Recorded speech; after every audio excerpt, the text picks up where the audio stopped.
السلام علیکم ورحمۃ اللہ وبرکاتہ۔ نحمدہ ونصلی علی رسولہ الکریم، اما بعد فاعوذ باللہ من الشیطان الرجیم، بسم اللہ الرحمن الرحیم۔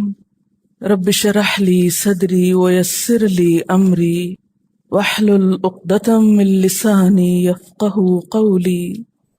لقد تاب اللہ علی النبی، البتہ تحقیق مہربان ہوا اللہ نبی پر، والمہاجرین والانصار، اور مہاجرین اور انصار پر، الذین اتبعوہ فی ساعۃ الاسرہ، وہ لوگ جنہوں نے اس کی پیروی کی ساعت اسرت میں، تنگی کی گھڑی میں، من بعد ما کاد یزیغ قلوب فریق منہم ثم تاب علیہم، اس کے بعد کہ ٹیڑھے ہو گئے ان میں سے ایک گروہ کے دل، پھر وہ مہربان ہوا ان پر۔ انہ بہم رؤوف الرحیم، بے شک وہ ان پر شفقت کرنے والا مہربان ہے۔ یاد رکھیے کہ جب آپ صلی اللہ علیہ وسلم نے جنگ تبوک کے لیے لوگوں کو دعوت دی تو 3 بڑے گروہ سامنے آئے۔ ایک تو مخلصین کا تھا کہ جنہوں نے فوراً ہی لبیک کہی، ان پر اللہ تعالی نے مہربانی فرمائی۔ ان میں کون لوگ شامل تھے؟ نبی صلی اللہ علیہ وسلم، والمہاجرین والانصار، مہاجرین اور انصار۔ کون سے مہاجرین و انصار؟ الذین اتبعوہ، جنہوں نے آپ کی پیروی کی تھی فی ساعۃ الاسرہ، تنگی کی گھڑی میں، ساعۃ الاسرہ میں۔ یہ ساعت اسرت کیا تھی؟ تنگی کی گھڑی، جنگ تبوک کا موقع۔ اس کو ساعت الاسرہ کیوں کہا گیا، تنگی کا وقت کیوں کہا گیا؟ نمبر 1، موسم بہت گرم تھا۔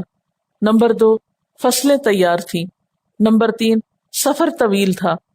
نمبر 4، وسائل کی کمی تھی، اسی لیے اس کو جیش الاسرہ بھی کہا جاتا ہے، یعنی تنگی کا قافلہ یا تنگی کا لشکر، یعنی وہ لشکر جو بہت مشکل حالات میں نکلا تھا۔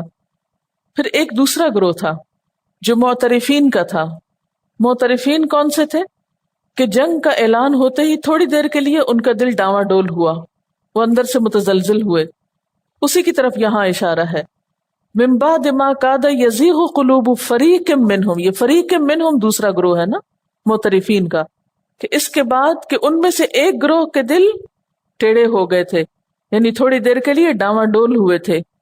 اس کا یہ مطلب نہیں کہ وہ بھٹک گئے تھے، اس کا مطلب یہ کہ وقتی طور پر تھوڑا سا انہیں تأمل ہوا تھا، تھوڑی گھبراہٹ ہوئی تھی، پھر اس کے بعد انہوں نے فوراً توبہ کر لی۔ ثم تاب علیہم، پھر اللہ بھی ان پر مہربان ہوا۔ انہ بہم رؤوف الرحیم، بے شک وہ ان کے ساتھ شفقت کرنے والا مہربان ہے۔ اس کے بعد ایک تیسرے گروہ کا ذکر ہے، اور یہ ہے مخلفین کا، پیچھے رہ جانے والے۔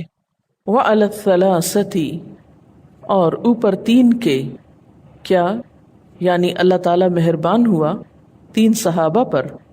دراصل یہ آیت پیچھے کی آیت 106 سے متعلق ہے، جہاں پر سرسری طور پر یہ ذکر ہوا تھا کہ کچھ اور لوگ ایسے ہیں جن کا معاملہ مؤخر کر دیا گیا ہے۔ اب یہاں ان سے متعلق جو حکم ہے وہ بتایا جا رہا ہے۔ فرمایا وَعَلَى الثَّلَاثَةِ الَّذِينَ خُلِّفُوا، اور اوپر 3 کے جو پیچھے چھوڑ دیے گئے۔ خُلِّفُوا کا یہاں وہی مطلب ہے جو مرجونا کا تھا، یعنی جن کا معاملہ مؤخر اور ملتوی کیا گیا اور 50 دن کے بعد ان کی توبہ قبول ہوئی۔ حتیٰ، یہاں تک کہ اذا ضاقت علیہم الارض، جب تنگ ہو گئی ان پر زمین، بما رحبت، باوجود اس کے کہ وہ فراخ تھی، وضاقت، اور تنگ ہو گئے، علیہم، ان پر، انفسہم، ان کے نفس، وظنوا، اور انہوں نے سمجھ لیا، اللہ ملجأ من اللہ الا الیہ، کہ اللہ سے کہیں پناہ نہیں مل سکتی سوائے اس کے کہ اسی کی طرف رجوع کیا جائے۔ ثم تاب علیہم، پھر وہ ان پر مہربان ہوا، لیتوبوا، تاکہ وہ توبہ کریں۔ ان اللہ، بے شک اللہ تعالی، هو التواب الرحیم، وہ توبہ قبول کرنے والا مہربان ہے۔ اس آیت میں جس واقعے کی طرف اشارہ کیا گیا ہے وہ بہت ہی اہم واقعہ ہے 3 صحابہ کے بارے میں۔ اس کی کچھ تفصیلات آپ کے سامنے رکھی جاتی ہیں، اور اس کی روشنی میں ہم اپنے اپنے عمل کا جائزہ لیں کہ بعض اوقات ہم دین کے ساتھ بہت تساہل کا معاملہ برتتے ہیں اور یہ سمجھتے ہیں کہ شاید کچھ نقصان نہیں ہوا۔ ہم دیکھتے ہیں کہ یہ تینوں صحابہ بہت مخلص تھے، انہوں نے دین کے لیے بڑی بڑی قربانیاں کی تھیں، لیکن اس نازک موقع پر جب ان سے کچھ کوتاہی ہوئی تو پھر ان کے ساتھ کیا معاملہ کیا گیا اور کس طرح ان کی توبہ قبول کی گئی۔ اور یہ تین صحابہ کون تھے؟ یہ تین صحابہ حضرت کعب بن مالک جو مشہور شاعر ہیں، مرارہ بن ربیع اور ہلال بن امیہ ہیں۔ یہ تینوں انصار میں سے تھے۔ ان کے بارے میں فرمایا الذین خلفوا، خلفوا کا لفظ خلف سے ہے، خلف پیچھے کو کہتے ہیں، جو پیچھے چھوڑ دیے گئے۔ اس کا کیا معنی ہے کہ ان کا معاملہ ملتوی کر دیا گیا، یا یہ توبہ ملنے سے یا معافی ملنے سے پیچھے چھوڑ دیے گئے، باقی سب پر تو اللہ مہربان ہو گیا لیکن ان پر ابھی نہیں۔ میں سوچتی ہوں کہ یہ تو حضور صلی اللہ علیہ وسلم کے زمانے میں تھے تو ساری حقیقت ان پہ کھل گئی، لیکن ہمیں کیسے پتا چلے گا کہ ہمارے جو گناہ ہیں یا ہماری جو کوتاہیاں ہیں، اور ہم جو اپنے کاموں میں کوتاہی کرتے ہیں اور بعض اوقات کرنے کے بعد سوچتے بھی نہیں کہ ہم نے کوئی کوتاہی کی ہے، اس کا کیا ہوگا؟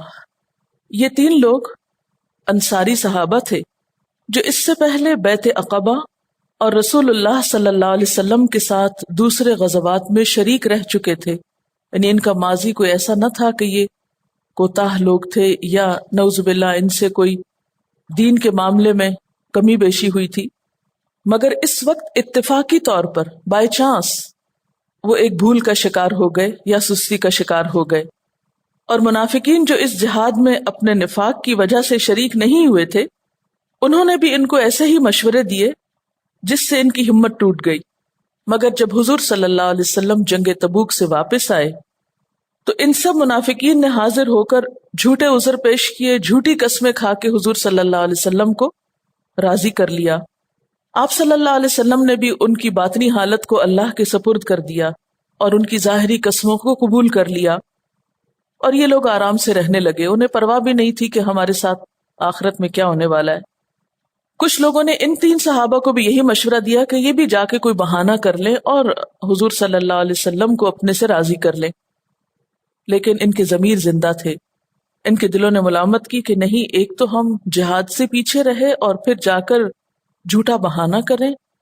وہ اس پر تیار نہ ہوئے، یعنی ایک کوتاہی تو ہو گئی، اب اس کو چھپانے کے لیے ایک اور کبیرہ گناہ کا ارتکاب کر لیں، کیونکہ جھوٹ کبیرہ گناہ ہے نا۔ بہرحال 11ویں پارے کے شروع میں آتا ہے یعتذرون الیکم اذا رجعتم الیہم، یہ سب لوگ آ جائیں گے آپ کے پاس عذر بہانے کرنے جب آپ ان کے پاس واپس پلٹو گے، لیکن یہ لوگ بہانہ کرنے کو نہیں آئے۔ کچھ اور لوگ تھے، انہوں نے اپنے آپ کو خود ہی ستونوں سے باندھ لیا اور قسم کھا لی کہ ہم کھائیں پیئیں گے نہیں جب تک کہ حضور صلی اللہ علیہ وسلم ہمیں کھولیں نہیں، معاف نہیں کر دیں۔ لیکن یہ تین جو تھے یہ ان میں بھی شریک نہیں تھے، لہٰذا ان کا معاملہ پوسٹ پون کر دیا گیا۔ صحیحین یعنی بخاری اور مسلم میں اور بہت سی اور حدیث کی کتابوں میں ان کا واقعہ تفصیل کے ساتھ ملتا ہے۔ کعب بن مالک جو شاعر تھے، انہوں نے یہ حدیث بیان کی ہے اور پورے واقعے کو ایک بہترین پیرائے میں بیان کیا ہے جو مختلف کتابوں میں لکھا ہوا ہے۔ یہ کہتے ہیں کہ رسول اللہ صلی اللہ علیہ وسلم نے جتنے غزوات میں شرکت کی، میں ان سب میں بجز غزوہ تبوک کے آپ کے ساتھ شریک رہا۔ البتہ غزوہ بدر کا واقعہ چونکہ اچانک پیش آیا اور رسول اللہ صلی اللہ علیہ وسلم نے سب کو اس میں شریک ہونے کا حکم بھی نہیں دیا تھا اور شریک نہ ہونے والوں پر کوئی عتاب بھی نہیں فرمایا تھا، اس میں بھی شریک نہ ہو سکا تھا، اور میں لیلۃ العقبہ کی بیعت میں بھی حاضر تھا۔ یہ کون سی تھی؟ منا کے قریب ایک جگہ ہے جہاں جمرات ہیں، ان میں سے ایک جمرہ کے قریب، اور انصار یعنی مدینہ سے آنے والوں نے یہاں پر آ کر حضور صلی اللہ علیہ وسلم کو اپنی وفاداری اور ساتھ دینے کا وعدہ کیا، تو یہ ان میں بھی تھے۔ اس سے آپ اندازہ لگائیں کیونکہ کل انہی کے بارے میں ہم نے پڑھا کہ ان اللہ اشتری من المؤمنین، تو یہ کہتے ہیں کہ لیلۃ العقبہ کی بیعت میں بھی میں حاضر تھا جس میں ہم نے اسلام کی حمایت اور حفاظت کا معاہدہ کیا تھا، اور مجھے یہ بیعت عقبہ کی حاضری غزوہ بدر کی حاضری سے بھی زیادہ محبوب تھی۔ اگرچہ غزوہ بدر لوگوں میں زیادہ مشہور ہے، اور میرا واقعہ غزوہ تبوک میں غیر حاضری کا یہ ہے کہ میں کسی وقت بھی اس وقت سے زیادہ خوشحال اور مالدار نہ تھا۔ بخدا میرے پاس کبھی اس سے پہلے 2 سواریاں جمع نہ ہوئی تھیں جو اس وقت موجود تھی، یعنی میرے پاس کوئی عذر نہیں تھا پیچھے رہنے کے لیے، لیکن ایسا ہو گیا۔ اور رسول اللہ صلی اللہ علیہ وسلم کی عادت شریفہ غزوات کے معاملے میں یہ تھی کہ مدینہ سے نکلنے کے وقت اپنے ارادے کو چھپا کے رکھتے تھے کہ جس سمت میں جا کر جہاد کرنا ہوتا مدینہ سے اس کے اپوزٹ ڈائریکشن سے نکلتے، یعنی ایک وار ٹیکٹک کے اعتبار سے، تاکہ منافقین مخبری کر کے فریق مقابل کو آگاہ نہ کر سکیں۔ یہاں تک کہ غزوہ تبوک کا واقعہ پیش آیا، آپ صلی اللہ علیہ وسلم نے سخت گرمی تنگ دستی کی حالت میں اس جہاد کا ارادہ فرمایا۔ سفر بھی بہت دور کا تھا، مقابلے پہ دشمن کی قوت اور تعداد بھی بہت زیادہ تھی، اس لیے حضور صلی اللہ علیہ وسلم نے اس جہاد کا کھل کر اعلان کر دیا تاکہ مسلمان اس کے لیے پوری طرح تیاری کر سکیں۔ اس میں شریک ہونے والوں کی تعداد صحیح مسلم کی روایت کے مطابق 10,000 سے زائد تھی، اور حاکم کی روایت میں حضرت معاذ سے ہے کہ ہم اس جہاد میں حضور صلی اللہ علیہ وسلم کے ساتھ نکلے تو ہماری تعداد 30,000 سے زائد تھی۔ اس جہاد میں نکلنے والوں کی کوئی فہرست نہیں لکھی گئی تھی، اس لیے جو لوگ جہاد میں نہیں جانا چاہتے تھے ان کو یہ موقع مل گیا کہ ہم نہ گئے تو کسی کو پتہ بھی نہ چلے گا۔ جس وقت رسول اللہ صلی اللہ علیہ وسلم اس جہاد کے لیے نکلے تو وہ وقت تھا کہ کھجوریں پک رہی تھی، باغات والے ان میں مشغول تھے۔ اسی حالت میں حضور صلی اللہ علیہ وسلم اور عام مسلمانوں نے سفر کی تیاری شروع کر دی۔ جمعرات کے روز آپ نے اس سفر کا آغاز کیا، اور سفر کے لیے آپ صلی اللہ علیہ وسلم کو جمعرات کا دن ہی پسند تھا، خاص سفر جہاد کا ہو یا کسی دوسرے مقصد کا۔ میرا حال یہ تھا کہ میں روز صبح کو ارادہ کرتا کہ جہاد کی تیاری کروں، مگر بغیر کسی تیاری کے واپس آ جاتا۔ میں دل میں کہتا کہ میں جہاد پہ قادر ہوں، مجھے نکلنا چاہیے، مگر یوں ہی آج اور کل میں میرا ارادہ ٹلتا رہا، یہاں تک کہ حضور صلی اللہ علیہ وسلم اور عام مسلمان جہاد کے لیے روانہ ہو گئے۔ پھر بھی میرے دل میں یہ آتا رہا کہ میں ابھی روانہ ہو جاؤں گا اور کہیں راستے میں مل جاؤں گا، اور کاش میں ایسا کر لیتا، مگر افسوس کہ ایسا نہ ہو سکا۔ اس سے کیا پتہ چلتا ہے کہ ایسا نہیں تھا کہ ان کی نیت خراب تھی۔ ہم بہت دفعہ یہ کہہ کے ٹال دیتے نا دوسروں کو، ٹھیک ہے یہ غلطی ہوگی لیکن ہماری نیت تو بہت اچھی تھی، نیت ان کی بھی بہت اچھی تھی، لیکن صرف سستی۔ رسول اللہ صلی اللہ علیہ وسلم کے مدینہ سے تشریف لے جانے کے بعد جب میں کہیں نکلتا تو یہ بات مجھے غمگین کرتی تھی کہ اس وقت پورے مدینہ میں یا تو وہ لوگ نظر آتے جو نفاق میں ڈوبے ہوئے تھے، یا پھر بیمار معذور جو قطعاً سفر کے قابل نہ تھے۔ دوسری طرف پورے راستے میں حضور صلی اللہ علیہ وسلم کو میرا کہیں خیال نہیں آیا، یہاں تک کہ آپ تبوک پہنچ گئے، یعنی اتنے لشکر میں پتہ ہی نہیں چلا کہ کون نہیں آیا۔ اس وقت آپ نے ایک مجلس میں ذکر کیا کہ کعب بن مالک کو کیا ہوا، وہ کہاں ہے؟ بنو سلمہ کے لوگوں میں سے ایک شخص نے کہا، یا رسول اللہ صلی اللہ علیہ وسلم، ان کو جہاد سے ان کے عمدہ لباس اور اس پر نظر کرتے رہنے نے روکا ہے، یعنی اپنے کپڑوں نے مشغول رکھا ہے۔ اب آپ دیکھیے کہ بعض اوقات یہی لباس اور یہی پہننا اوڑھنا اور یہی چیزیں ہمیں ہمارے مقصد سے بھی غافل کرتی ہیں۔ حضرت معاذ بن جبل نے عرض کیا کہ تم نے یہ بری بات کہی ہے، یعنی تم نے ایسا کیوں کہا ان کے بارے میں؟ یا رسول اللہ صلی اللہ علیہ وسلم، بخدا میں نے ان میں خیر کے سوا کچھ نہیں پایا۔ یہ سن کر آپ خاموش ہو گئے۔ اس سے اور کیا پتہ چلتا ہے کہ صحابہ کرام ایک دوسرے کو کتنا چیک کرتے تھے کہ تم نے یہ بات درست نہیں کی۔ حضرت کعب کا بیان ہے کہ جب مجھے یہ خبر ملی کہ رسول اللہ صلی اللہ علیہ وسلم واپس تشریف لا رہے ہیں تو مجھے بڑی فکر ہوئی، اور قریب تھا کہ میں اپنی غیر حاضری کا کوئی عذر گھبرا کر تیار کر لیتا اور ایسی باتیں پیش کر دیتا جس سے آپ کے دل سے ناراضگی نکل جاتی، اور اس کے لیے میں اپنے دوستوں سے بھی مدد لے لیتا، 2-4 کو گواہ بنا کے ساتھ لے جاتا۔ کہتے ہیں کہ میرے دل میں یہ خیالات اور وسوسے گھومتے رہے یہاں تک کہ مجھے خبر ملی کہ حضور صلی اللہ علیہ وسلم تشریف لے آئے ہیں، تو خیالات فاسدہ میرے دل سے مٹ گئے، اور میں نے سمجھ لیا کہ میں آپ کی ناراضگی سے کسی ایسی بنیاد پہ نہیں نکل سکتا جس میں جھوٹ ہو، اس لیے میں نے بالکل سچ بولنے کا ارادہ کیا کہ مجھے صرف سچ ہی نجات دلا سکتا ہے۔ رسول اللہ صلی اللہ علیہ وسلم واپس تشریف لائے تو چاشت کے وقت یعنی صبح کو آفتاب بلند ہونے یعنی سورج نکلنے کے بعد مدینہ میں داخل ہوئے، اور آپ کی عادت یہی تھی کہ سفر سے واپسی کا عموماً وقت یہی ہوتا تھا، ارلی مارننگ۔ چاشت کا وقت آپ کو معلوم ہے نا، یعنی 8-9 بجے کے قریب۔ عادت یہ تھی کہ پہلے مسجد میں تشریف لے جاتے، 2 رکعتیں پڑھتے، پھر حضرت فاطمہ کے پاس جاتے، اس کے بعد ازواج مطہرات سے ملتے۔ اس سے کیا پتہ چلتا ہے کہ آپ کا طریقہ کار کیا تھا اور گھر والوں کا کتنا خیال رکھتے تھے، اور خواتین کی اہمیت بھی پتہ چلتی۔ اسی عادت کے مطابق آپ پہلے مسجد میں تشریف لے گئے، 2 رکعت ادا کی، پھر مسجد میں بیٹھ گئے۔ جب لوگوں نے یہ دیکھا تو غزوہ تبوک میں نہ جانے والے منافقین، جن کی تعداد 80 سے کچھ اوپر تھی، خدمت میں حاضر ہو کر جھوٹے عذر پیش کر کے اس پر جھوٹی قسمیں بھی کھانے لگے۔ آپ صلی اللہ علیہ وسلم نے ان کی ظاہری قول و قرار اور قسموں کو قبول کر لیا اور ان کو بیعت کر لیا، ان کے لیے دعائے مغفرت فرمائی اور ان کے دل کے حال کو اللہ کے سپرد کیا۔ اسی حال میں بھی خدمت میں حاضر ہوا، چلتے چلتے سامنے جا کر بیٹھ گیا۔ جب میں نے سلام کیا تو حضور صلی اللہ علیہ وسلم نے ایسا تبسم فرمایا جیسے ناراض آدمی کبھی کیا کرتا ہے، یعنی آپ نے مسکرا کے تو مجھے دیکھا لیکن اس مسکراہٹ میں ناراضگی تھی۔ بعض روایات میں آتا ہے کہ آپ صلی اللہ علیہ وسلم نے اپنا رخ بھی پھیر لیا۔ میں نے عرض کیا، یا رسول اللہ صلی اللہ علیہ وسلم، آپ مجھ سے چہرہ مبارک کیوں پھیرتے ہیں؟ خدا کی قسم میں نے نفاق نہیں کیا، نہ دین کے معاملے میں کسی شک و شبہ میں مبتلا ہوا، نہ اس میں کوئی تبدیلی کی۔ آپ نے فرمایا کہ پھر جہاد میں کیوں نہیں گئے؟ کیا تم نے سواری نہیں خریدی تھی؟ میں نے عرض کیا، بے شک یا رسول اللہ، اگر میں آپ کے سوا دنیا کے کسی دوسرے آدمی کے سامنے بیٹھتا تو مجھے یقین ہے کہ میں کوئی عذر گھڑ کر اس کی ناراضگی سے بچ جاتا، کیونکہ مجھے جدال اور بات بنانے میں مہارت حاصل ہے۔ شاعر تھے، یعنی میں باتیں بہت بنا سکتا ہوں، لیکن قسم ہے اللہ کی، میں نے یہ سمجھ لیا ہے کہ اگر میں نے آپ سے کوئی جھوٹی بات کہی جس سے آپ وقتی طور پر راضی ہو جائیں تو کچھ دور نہیں کہ اللہ حقیقت حال آپ پر کھول کر مجھ سے دوبارہ ناراض کر دیں گے، اور اگر میں نے سچی بات بتا دی جس پر آپ مجھ سے ناراض ہوں تو مجھے امید ہے کہ اللہ مجھے معاف کر دیں گے۔ صحیح بات یہی ہے کہ جہاد سے غائب رہنے میں میرا کوئی عذر نہ تھا، میں کسی وقت بھی مالی اور جسمانی طور پر اتنا قوی اور پیسے والا نہیں ہوا تھا جتنا اس وقت تھا۔ آپ صلی اللہ علیہ وسلم نے فرمایا، اس شخص نے تو سچ بولا ہے۔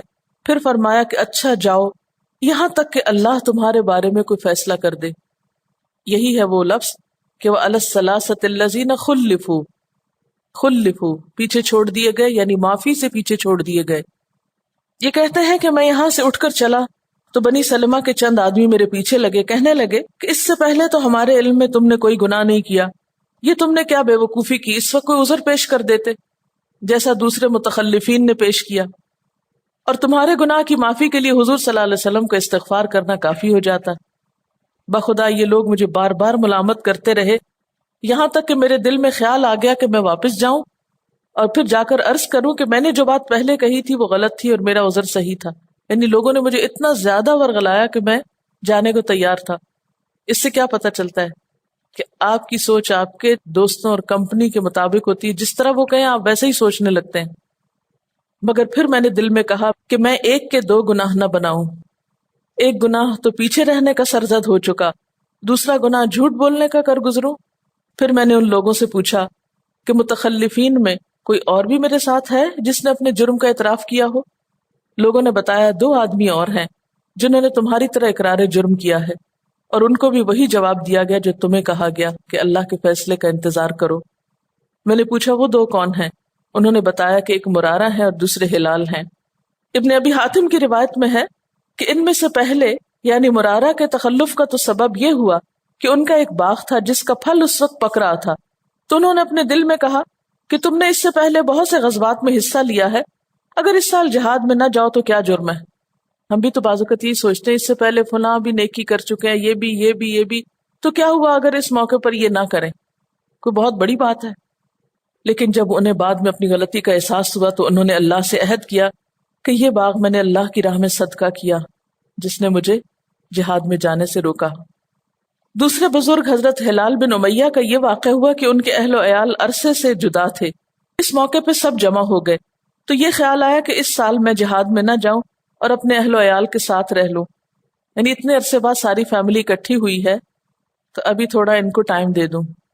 دیکھنے کو تو جینوئن ریزن ہے، لیکن کچھ اوقات ایسے ہیں کہ جہاں انسان کو اپنی فیملی اور اپنے باغ اور اپنے بزنس اور اپنی باقی چیزیں جو ہیں ان کو بھی قربان کرنا پڑتا ہے، اگرچہ ہمیشہ نہیں لیکن کچھ نازک موقعوں پر.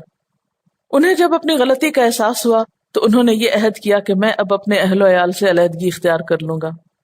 کعب بن مالک فرماتے ہیں کہ ان لوگوں نے ایسے دو بزرگوں کا ذکر کیا جو غزوہ بدر کے مجاہدین میں سے ہیں، یعنی ان دونوں نے بدر میں بھی شرکت کی ہوئی تھی.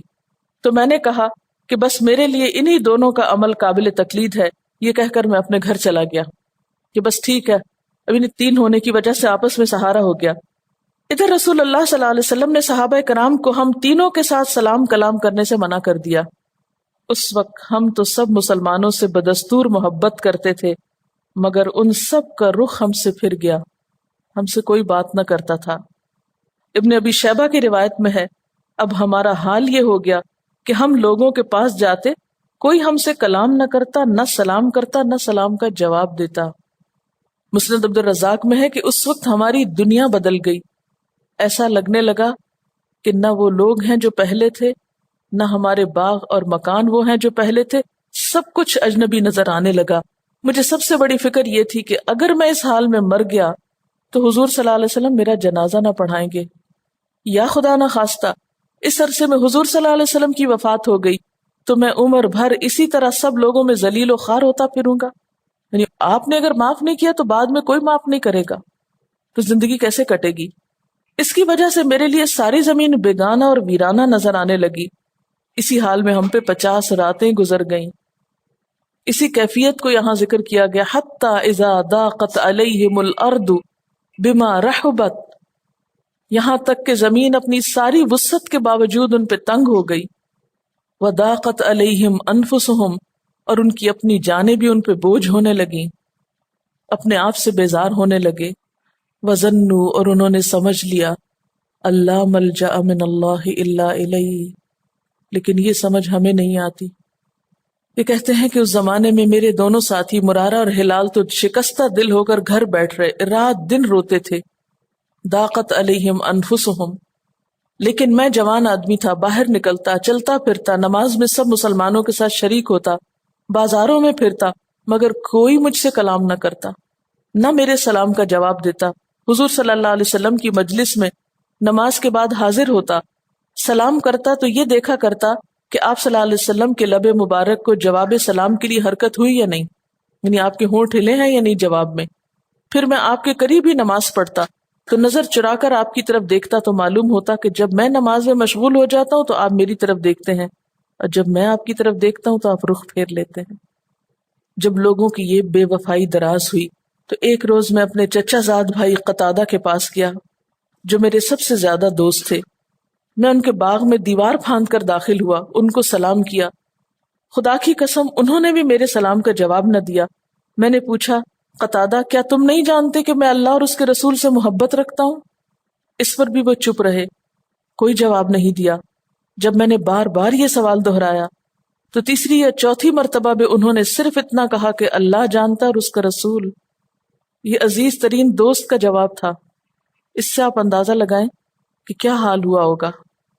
کہتے ہیں میں رو پڑا اور اسی طرح دیوار پھاند کر باغ سے باہر آ گیا.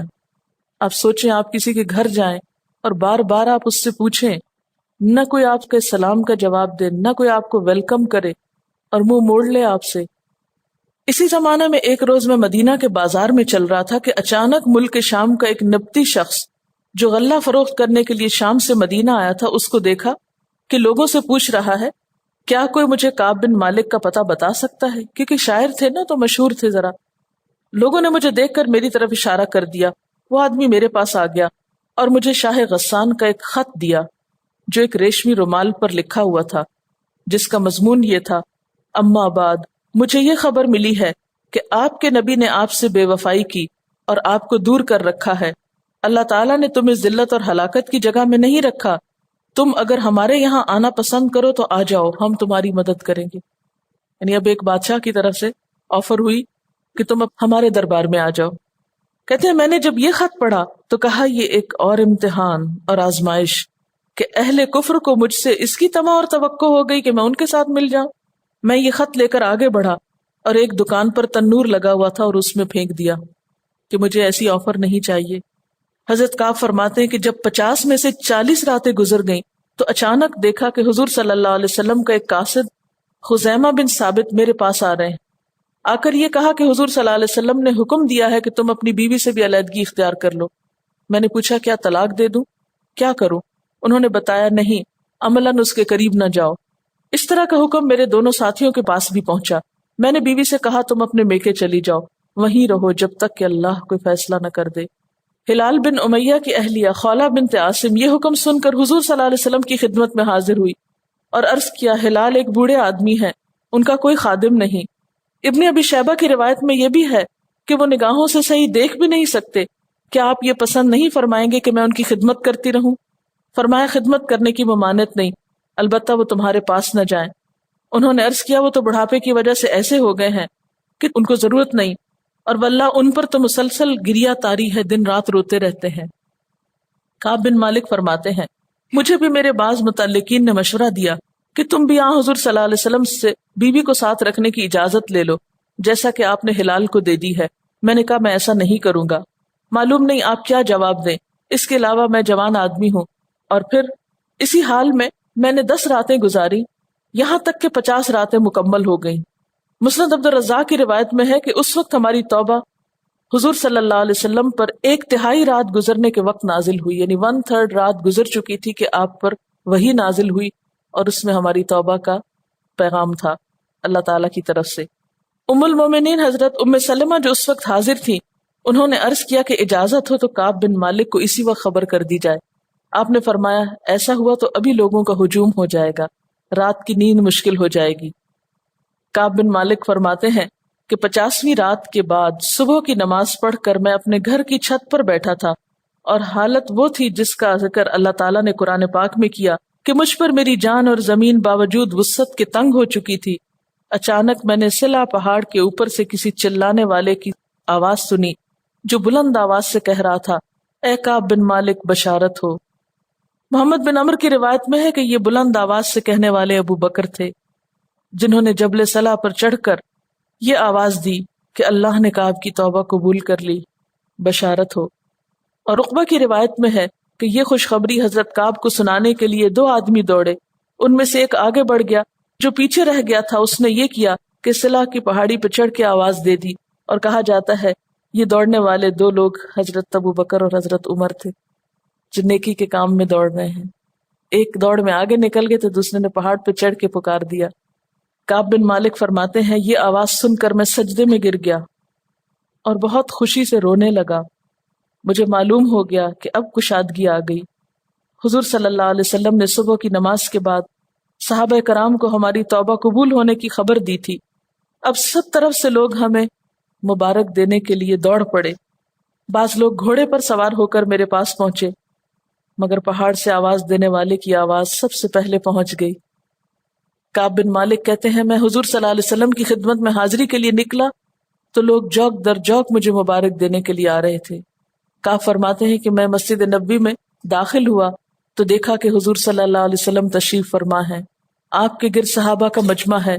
مجھے دیکھ کر سب سے پہلے طلحہ بن عبید اللہ کھڑے ہو کر میری طرف لپکے اور مجھ سے مصافحہ کر کے ہاتھ ملا کر قبول توبہ پر مبارکباد دی۔ طلحہ کا یہ احسان میں کبھی نہیں بھولتا۔ جب میں نے حضور صلی اللہ علیہ وسلم کو سلام کیا تو آپ کا چہرہ مبارک خوشی کی وجہ سے چمک رہا تھا۔ آپ نے فرمایا اے کعب بشارت ہو تمہیں ایسے مبارک دن کی جو تمہاری عمر میں پیدائش سے لے کر آج تک سب سے زیادہ بہترین دن ہے۔ میں نے عرض کیا اللہ کے رسول صلی اللہ علیہ وسلم یہ حکم آپ کی طرف سے ہے یا اللہ تعالیٰ کی طرف سے؟ ایمان اور تقوی کا معیار دیکھیں کہ یہاں بھی فکر کیا ہے کہ اگر اللہ راضی نہیں ہوا تو بات نہیں بنے گی۔ آپ نے فرمایا نہیں، یہ حکم اللہ کی طرف سے ہے، تم نے سچ بولا تھا، اللہ نے تمہاری سچائی کو ظاہر کر دیا۔ جب میں آپ کے سامنے بیٹھا تو عرض کیا یا رسول اللہ صلی اللہ علیہ وسلم میری توبہ یہ ہے کہ میں اپنے سب مال و متاع سے نکل جاؤں، کہ سب کو اللہ کی راہ میں صدقہ کر دوں۔ فرمایا نہیں، کچھ مال ضرورت کے لیے رہنے دو، یہ بہتر ہے۔ میں نے عرض کیا اچھا آدھا مال؟ آپ نے اس سے بھی انکار کر دیا۔ میں نے کہا 1/3 مال، آپ نے اس کو قبول کر لیا۔ میں نے عرض کیا یا رسول اللہ صلی اللہ علیہ وسلم، مجھے اللہ نے سچ بولنے کی وجہ سے نجات دی ہے، اس لیے میں عہد کرتا ہوں کہ جب تک میں زندہ ہوں کبھی سچ کے سوا کوئی بات نہ کروں گا۔ پھر فرمایا کہ جب سے میں نے حضور صلی اللہ علیہ وسلم سے یہ سچ بولنے کا عہد کیا تھا، الحمدللہ آج تک کوئی کلمہ جھوٹ کا میری زبان پہ نہیں آیا، اور مجھے امید ہے کہ اللہ تعالیٰ باقی زندگی میں مجھے اس سے محفوظ رکھیں گے۔ کعب فرماتے ہیں خدا کی قسم، اسلام کے بعد اس سے بڑی نعمت مجھے نہیں ملی کہ میں نے رسول اللہ صلی اللہ علیہ وسلم کے سامنے سچ بولا اور جھوٹ سے پرہیز کیا، کیونکہ اگر میں جھوٹ بولتا تو اسی طرح ہلاکت میں پڑ جاتا جس طرح جھوٹی قسمیں کھانے والے ہلاک ہوئے، جن کے بارے میں قرآن میں یہ نازل ہوا سَيَحْلِفُونَ بِاللَّهِ لَكُمْ إِذَا انقلبتم إِلَيْهِمْ، اور پھر آگے جا کر فَإِنَّ اللَّهَ لَا يَرْضَىٰ عَنِ الْقَوْمِ الْفَاسِقِينَ، بے شک اللہ فاسقوں کی قوم سے ہرگز راضی نہ ہوگا۔ اب سوال یہ پیدا ہوتا ہے کہ ان کو 50 دن کا وقت کیوں لگا؟ کہتے ہیں کہ حضور صلی اللہ علیہ وسلم 50 دن میں تبوک سے لوٹے تھے، تو جتنے دن آپ کے تبوک کے سفر پر لگے تھے اتنے دن ان کے ساتھ بائیکاٹ ہوا تھا، یعنی عدلے کا بدلہ ہوا تھا برابر کا۔ تو اس واقعے سے بہت سے سبق ملتے ہیں ہم کو۔ سب سے پہلی بات تو یہ کہ سچ بولنا اگرچہ مشکل ہے لیکن سچائی ہی میں انسان کی نجات ہے۔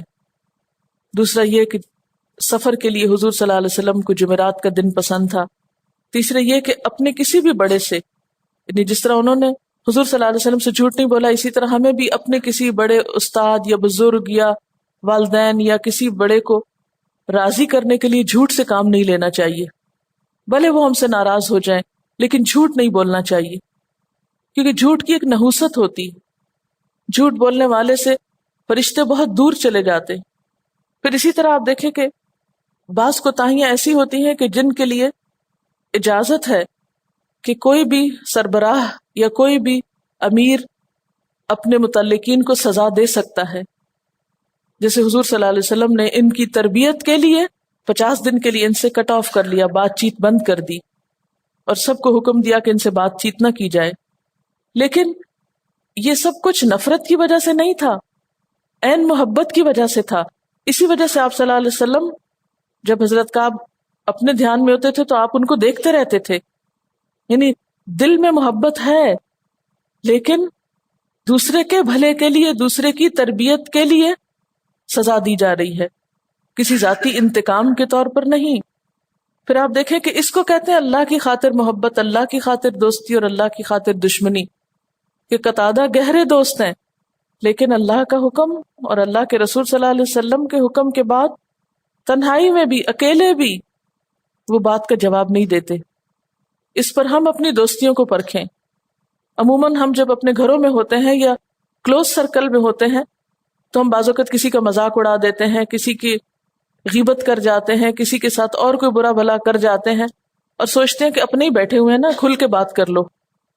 تو جس شخص کے دل میں اللہ کا ڈر ہو وہ ہر جگہ اللہ کے خوف سے ہی بولتا ہے، وہ کہیں بھی ایسی کھل کے بات نہیں کرتا کہ جس میں کوئی جھوٹ ہو یا کسی کا مذاق اڑانا ہو یا کسی کی توہین ہو یا کوئی بھی ایسا غلط کام ہو۔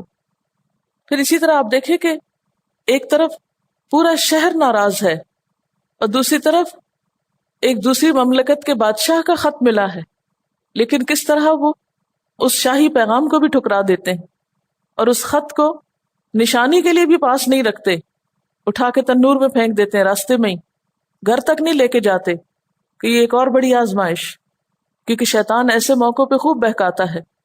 دیکھو تمہارا کسی نے خیال نہیں رکھا، تمہاری کسی نے پرواہ نہیں کی، تمہاری کسی نے نہیں سنی، تمہاری پچھلی قربانیوں کو نظر انداز کر دیا گیا ہے، لہٰذا تم بھی ان کو چھوڑ دو۔ اور پھر آپ دیکھیں کہ آپ صلی اللہ علیہ وسلم کے ساتھیوں میں، صحابہ میں ڈسپلن کتنا ہے کہ اگر کسی کام کو کرنے سے روک دیا گیا تو بس سب رک گئے، اور جب کرنے کا حکم دیا گیا تو ایک سے ایک آگے بڑھ کے دوڑ رہا ہے کہ یہ نیکی کا کام میرے ہاتھوں ہو جائے۔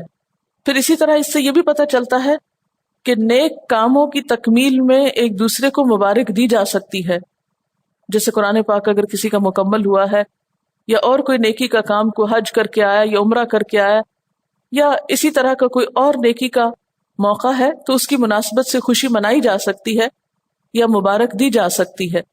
پھر اسی طرح جیسے پیچھے بھی آپ بہت سی آیات میں پڑھ چکے ہیں کہ گناہوں سے توبہ کے طریقے میں کیا شامل ہے کہ صرف زبان سے نہیں بلکہ عملی طور پر بھی کچھ کیا جائے، اور اس میں احسن ترین طریقہ کیا ہے؟ صدقہ خیرات کرنا، کیونکہ صدقہ انسان کے گناہوں کو دھو دیتا ہے۔ یعنی اگرچہ توبہ قبول ہو چکی تھی لیکن پھر بھی انہوں نے شکرانے کے طور پر صدقہ کیا، یعنی یہ صدقہ صرف اس لیے نہیں تھا کہ مصیبت ٹل جائے، یہ اس لیے بھی تھا کہ شکرانہ ادا کیا جائے۔ اور پھر اگلی آیت میں اللہ تعالیٰ فرماتے ہیں یا ایھا الذین آمنوا اتقوا اللہ وکونوا مع الصادقین، اے لوگو جو ایمان لائے ہو اللہ سے ڈرو اور سچوں کے ساتھ ہو جاؤ۔ اس پچھلی آیت میں جو سبق ملتا ہے وہ کیا ہے کہ سچائی ہی نیکی کا رستہ دکھاتی، سچائی ہی میں برکت ہے، اور یہاں پر کیا حکم دیا جا رہا ہے کہ سچے لوگوں کے ساتھ ہو جاؤ، سچے لوگوں کا ساتھ دو، سچوں کی کمپنی، سچوں کی دوستی، سچوں کی صحبت، کیونکہ توبہ کی قبولیت کی اصل وجہ کیا تھی؟ سچائی۔ اس لیے اپنے تعلقات میں ایسے لوگوں کو چنو جو سچے ہوں، اور منافقین کی سب سے بڑی علامت کیا ہوتی ہے؟ جھوٹ بولتے ہیں، اور مومن کی سب سے بڑی خوبی کیا ہے؟ کہ وہ سچا ہوتا ہے۔ آج اس معیار پر ہم اپنے آپ کو پرکھ کر دیکھیں، اور پھر آپ دیکھیں کہ یہ جو چھوٹے چھوٹے معمولی قسم کے انکانشیسلی بولے ہوئے جھوٹ، یہ انسان کو زیادہ تباہ کرتے ہیں۔ کوئی کام نہیں کیا، فوراً سے جھوٹ گڑ کے دوسرے کو راضی کر دیا، بہانہ بنا دیا۔ اگر ہم اپنی اس عادت سے نکل آئیں تو آپ دیکھیں گے کہ ہم اپنی زندگی سے بہت بہتر فائدہ اٹھا سکتے ہیں۔ اگر اپنی چیک لسٹ میں آپ صرف یہ نہ لکھیں کہ کیا میں نے کوئی جھوٹ تو نہیں بولا، اگر یہ لکھیں کہ عذر بہانے کے طور پر تو کوئی جھوٹ نہیں بولا میں نے، کوئی آپ سے پوچھتا ہے کہ آپ نے یہ کام کیوں نہیں کیا یا وہ کام کیوں کیا، تو فوراً سے کوئی عذر تلاش کر لیتے ہیں۔ وہ سچا بھی ہو سکتا ہے، جھوٹا بھی ہو سکتا ہے، لیکن اکثر اوقات لوگ جھوٹے بہانے کرتے ہیں۔ تو اس چیز سے بچنے کی بہت زیادہ ضرورت ہے۔ بعض جھوٹ ہمارے مبالغہ آرائی میں ہوتے ہیں، چھوٹی سی بات ہوتی ہے ہم اس کو بہت بڑا بنا کے پیش کرتے ہیں، چھوٹی سی مشکل ہوتی ہے ہم اس کو پہاڑ جتنا بنا کے دکھاتے ہیں۔ کوئی کام نہیں کیا، کوئی چھوٹا سا معمولی عذر ہوگا کہ جس کی کوئی خاص اہمیت نہیں، لیکن اس کو ہم اتنا بڑا بنا دیں گے۔ لیکن آپ دیکھیے کہ کعب بن مالک شاعر ہیں، حالانکہ وہ کہتے ہیں نا شعر تو سب سے اچھا وہ ہوتا ہے جو سب سے زیادہ جھوٹا ہوتا ہے۔ کیا ان کے پاس جھوٹ گڑنے کو نہیں تھا؟ لیکن انہوں نے باوجود قدرت کے ایسا نہیں کیا۔ یعنی عام طور پر ایسا ہوتا ہے کہ جب ہم کوئی غلط کام کریں تو پھر اس کے بعد ہم لوگوں سے اس کی تائید چاہتے ہیں، اور اس میں جو لوگ ہماری غلطی کی تائید کر دیں ان کو ہم اپنا دوست بنا لیتے ہیں، اور جو ہماری غلطی پر آگاہ کرے اس کو ہم اپنا دشمن سمجھنے لگتے ہیں۔ حالانکہ اس کو اپنا مہربان سمجھنا چاہیے جو ہمیں ہماری کسی غلطی پر آگاہ کرے، وہ سب سے بڑا مخلص ہے کہ جو ہم سے ہمارے عیب چن کے باہر نکالنا چاہتا ہے۔ لیکن عموماً ایسے لوگوں کو ہم اچھا نہیں سمجھتے، انہیں اس بات کی زیادہ فکر تھی کہ اللہ تعالیٰ راضی ہو جائیں، کیونکہ انہیں پتا تھا کہ اگر ہم نے حضور صلی اللہ علیہ وسلم کو راضی کر بھی لیا اور اللہ تعالیٰ راضی نہیں ہوئے تو معاملہ تو پھر بھی مشکل ہے۔ اور ہمارے عقائد میں کیا ہے عام طور پر کہ ہم سمجھتے ہیں کہ اگر حضور صلی اللہ علیہ وسلم ہم سے راضی ہیں یا کوئی بزرگ ہم سے راضی ہے تو بس وہ ہمیں خدا تعالیٰ سے بھی بچا لیں گے۔ سورۃ المائدہ میں آتا ہے یوم ینفع الصادقین صدقہم، جس دن سچے لوگوں کو ان کا سچ فائدہ دے گا۔ اور اس کی عملی مثال اس واقعے سے ہمیں ملتی ہے کہ ان کی سچائی ان کے کام آئی، جو اگرچہ شروع میں بہت تلخ اور بہت تکلیف دہ تھی۔ یعنی جھوٹ بولتے بولتے انسان بے حس ہو جاتا ہے، اور ایک وقت آتا ہے کہ خیال ہی نہیں رہتا کہ ہم جھوٹ بھی بول رہے ہیں۔ ہماری تو لگتا ہے حالت کچھ ایسی ہی ہو گئی ہے کہ ہمیں جھوٹ بول کے بھی احساس نہیں ہوتا کہ ہم نے جھوٹ بولا ہے۔ اگر ہم سے کہا جائے کہ دن بھر کے اپنے جھوٹ پہچانے تو شاید ہمیں اپنے اندر سے جھوٹ کی پہچان بھی ختم ہو گئی۔ اگر آپ اس آیت کو پڑھیں تو یہ لفظ اتنے سخت ہیں کہ وَظَنُّوا أَلَّا مَلْجَأَ مِنَ اللَّهِ إِلَّا إِلَيْهِ، تو یوں لگتا ہے جیسے بالکل بے سہارا ہو گئے۔ اور بعض اوقات ہم بڑی بڑی ذمہ داریوں میں کوتاہی کر کے عموماً یہ سمجھتے ہیں کہ پھر کیا ہوا، کوئی فرق نہیں پڑتا، اللہ غفور الرحیم ہے۔ یہ جملہ ہم کتنا زیادہ عام دہراتے ہیں۔ ہر غلطی کرنے کے بعد ہم کہہ دیتے ہیں، ہر دھوکہ، فریب، فراڈ، کوتاہی، سستی، غفلت، نالائکی کا ثبوت دینے کے بعد ہم کہتے ہیں کیا ہوا، اللہ غفور الرحیم ہے۔ اور اسی چیز نے آج ہمیں زوال کی اس پستی میں لا کھڑا کیا ہے. کام چوری کر کے، ہر نکما پن کر کے ہم کہتے ہیں کوئی نہیں، اللہ تو بڑا غفور الرحیم ہے. اور یہاں یہ لفظ ہلا کے مار دیتے ہیں کہ وَظَنُّوا أَلَّا مَلْجَأَ مِنَ اللَّهِ إِلَّا إِلَيْهِ. صحابہ کرام کو نہیں پتا تھا اللہ بہت غفور الرحیم ہے. ایک طرف لکھیے نا ان اللہ غفور الرحیم، اور دوسری طرف لکھیے وَظَنُّوا أَلَّا مَلْجَأَ مِنَ اللَّهِ إِلَّا إِلَيْهِ. ان کا گمان یہ تھا کہ اللہ کے سوا کوئی پناہ نہیں ہے، اور ہمارا گمان کیا ہے؟ ہر غلط کام کر کے ہم کو اللہ کی طرف سے پناہ مل جائے گی، اللہ کے ہاں ہم کو پناہ مل جائے گی. لوگ ہمیں برا بھلا بھی کہتے ہیں، کوئی کوستا ہے، کوئی ڈانٹتا ہے، کوئی اگر ناراض بھی ہوتا ہے تو کیا ہوا، اللہ تو ہے نا ہمارا. کیا یہ ہم اپنے آپ کو دھوکہ نہیں دیتے؟ صحابہ کرام کو یہ پتا نہیں تھا کہ اللہ تعالیٰ ہم سے محبت کرتا ہے. ایک نے لیلۃ العقبہ میں شرکت کی ہے، دوسروں نے غزوہ بدر میں شرکت کی ہے، اتنے بڑے بڑے کارنامے کر کے جن کا ہم تصور بھی نہیں کر سکتے، ان میں شریک ہونا تو دور کی بات. پھر بھی ہم مزے سے بیٹھے ہیں کہ اللہ غفور الرحیم ہے. ان کی تو نیت صاف ہونے کے باوجود تھوڑی سی غفلت ہو گئی تو اتنی سخت پکڑ ہوئی، اور ہماری تو نیتیں بھی معلوم نہیں کیا ہوتی. سب سے بڑی مشکل یہ کہ ہم اپنے دشمن آپ ہیں. مجھے تو یہ آیت پڑھ کے لگ رہا تھا کہ ہم اپنے دشمن آپ ہیں، اور جب تک اپنی دشمنی سے خود نہیں نکلیں گے، اپنے آپ کو خود نہیں پکڑیں گے، اس وقت تک کوئی ہمارا کچھ نہیں کر سکتا، کوئی ہمیں سیدھا رستہ نہیں دکھا سکتا، نہ ہم سے کوئی کچھ کروا سکتا ہے جب تک ہم خود کچھ کرنے پہ راضی نہیں ہوں گے. پھر آپ دیکھیں ثم تاب علیہم، یہ تاب علیہم 50 دن بعد ہوا ہے. ان کو نہیں پتا تھا کہ 50 دن بعد بھی معافی ہو جائے گی. یعنی یہ بھی ہو سکتا تھا نا جب سب نے ان سے سوشل بائیک آؤٹ کر لیا تو وہ کہتے چلو ٹھیک ہے، اب نہیں بولتے تو نہ بولیں، ہم اپنا کوئی کام کریں، مطمئن ہو جاتے اپنے کاروباروں میں، اپنے گھروں میں، جن کی وجہ سے وہ جہاد میں شریک نہیں ہو سکے تھے. یا پھر یہ ہے کہ وہ شاہ غسان کا خط آیا تھا وہاں چلے جاتے، یا یہ کہ کچھ منافقین کے ساتھ مل کر ایک اور گروپ بازی کرتے. ہمارے یہاں تو یہ بھی ہوتا ہے نا کہ اگر آپ کسی کو ڈسپلن کی خاطر تھوڑا بہت ٹائٹ کریں تو وہ فوراً بغاوت کر کے کسی دوسرے سے جا ملے گا. اس وجہ سے بھی تربیت کا وہ معیار اور پیمانہ نہیں ہے جو واقعی کسی کام کرنے والی قوم کے اندر ہونا چاہیے. لیکن انہوں نے ایسا کچھ بھی نہیں کیا. اللہ اور اس کے رسول صلی اللہ علیہ وسلم سے دوری کے احساس نے انہیں اتنا پریشان کیا کہ انہیں دنیا کی کسی چیز میں بھی چین نہیں آتا تھا، نہ گھر، نہ بار، نہ باغ. ضاقت علیہم الارض بما رحبت، اپنے آپ سے بھی وہ بیزار ہونے لگے تھے. کہیں پر بھی ان کے لیے کوئی سکون نہیں تھا، انہیں کوئی گوشہ ہی نظر نہیں آتا تھا جہاں جا کے وہ چین پائیں. یہ دن رات کا رونا کیوں تھا؟ توبہ استغفار کے لیے. ما کان لأہل المدینۃ، نہ تھا مدینہ والوں کے لیے، ومن حولہم من الاعراب، اور جو ان کے آس پاس تھے اعراب میں سے، یعنی ان کو زیبا نہ تھا، ان کے لیے جائز نہ تھا ان یتخلفوا عن رسول اللہ، کہ وہ پیچھے رہیں رسول اللہ سے. چونکہ یہ ایک عام منادی تھی تو سارے اہل مدینہ کے لیے ضروری تھا کہ وہ آپ کا ساتھ دیں. اور پھر نہ صرف یہ کہ شہر مدینہ بلکہ اس کے علاوہ آس پاس کے لوگ بھی، ان سب کے لیے بھی کیا ضروری تھا کہ وہ اس جہاد میں شریک ہوں. تو چونکہ اعراب میں سے بہت سے منافقین بھی تھے، وہ بھی شریک نہیں ہوئے، خود مدینہ والوں میں سے بھی. اس لیے اللہ تعالیٰ ایک طرح سے ان کی زجر و توبیخ فرما رہے ہیں، یعنی ان کو ڈانٹ رہے ہیں کہ تمہیں یہ کیسے خیال آیا کہ تم اللہ کے رسول صلی اللہ علیہ وسلم کو تو جنگ پہ بھیج دو اور خود پیچھے رہ کے آرام کرو.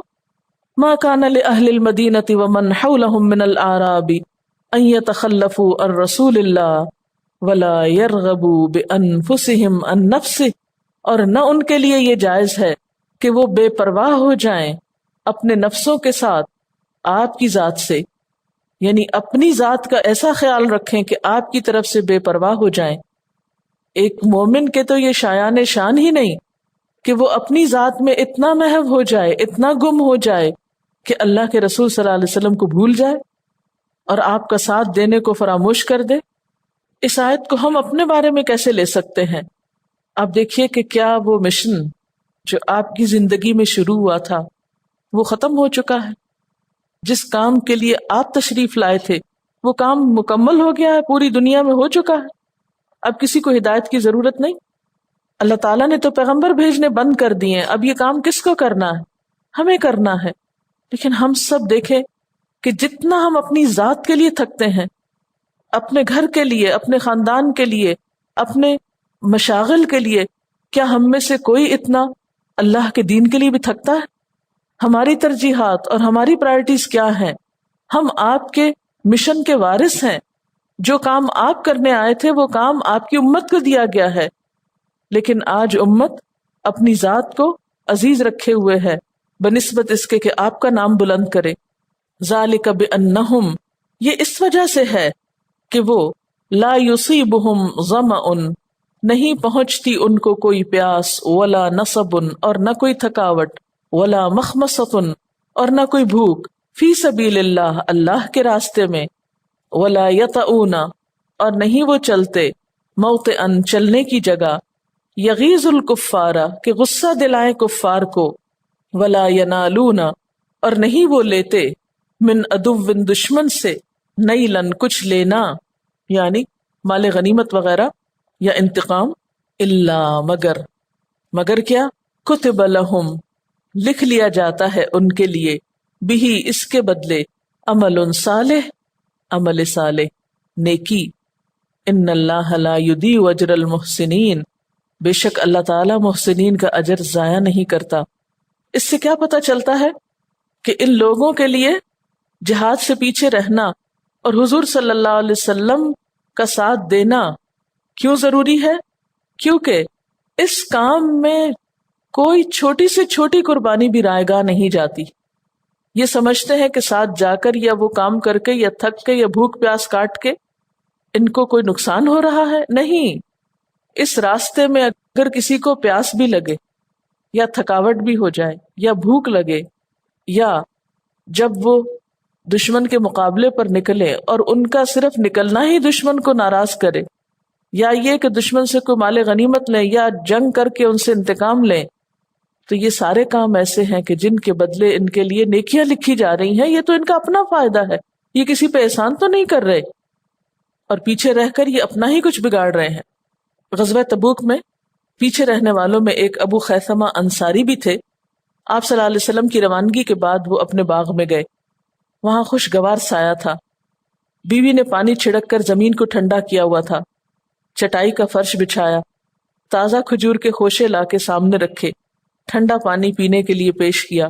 ابو خیثمہ دنیاوی آسانیوں ہی کی خاطر غزوہ تبوک پہ ساتھ نہ جا سکے تھے، مگر جب آ کے اس پانی کے سامنے بیٹھے اور ان کو جانے والے اور رہنے والے کا فرق محسوس ہوا کہ وہ جا کر کتنا بڑا اجر کما رہے اور میں یہاں بیٹھا ہوں، تو اس بات کو برداشت نہ کر سکے۔ انہوں نے کہا، میں یہاں باغ کے سائے میں ہوں اور خدا کے بندے تو گرمی میں کوہ بیابان طے کر رہے ہیں۔ اور انہوں نے اسی وقت سب کچھ چھوڑا، تلوار سنبھالی، تیز رفتار اونٹنی پہ بیٹھے اور اسی وقت روانہ ہو گئے، یہاں تک کہ گرد و غبار میں اٹے ہوئے قافلہ تبوک سے جا ملے۔ یعنی فوراً ان کے دل میں آیا کہ میں یہ پانی پی رہا ہوں، کھا رہا ہوں اور ٹھنڈک میں بیٹھا ہوں، اور میرے ساتھی اللہ کی راہ میں نکلے ہوئے ہیں۔ تو بات یہ ہے کہ انہیں اس بات کا فرق پتا چل گیا کہ یہ کتنی عارضی سی راحت ہے، اور وہ جو تکلیف اٹھا رہے ہیں، وہ جو بھوک پیاس اٹھا رہے ہیں اللہ کے راستے میں، وہ جو چلتے چلے جا رہے ہیں یطؤون موطئا، یہ سب کچھ کتنے بلند درجات کا سبب ہوگا ان کے لیے، اور کتنی ہمیشہ ہمیشہ کی راحتوں اور نعمتوں کا ذریعہ ہوگا۔ لہٰذا انہوں نے فوراً ہی سب کچھ چھوڑا اور نکل گئے۔ لیکن یہ احساس کتنے لوگوں میں ہوتا ہے جب وہ اپنے عیش و عشرت کے مقامات پر بیٹھے ہوتے ہیں؟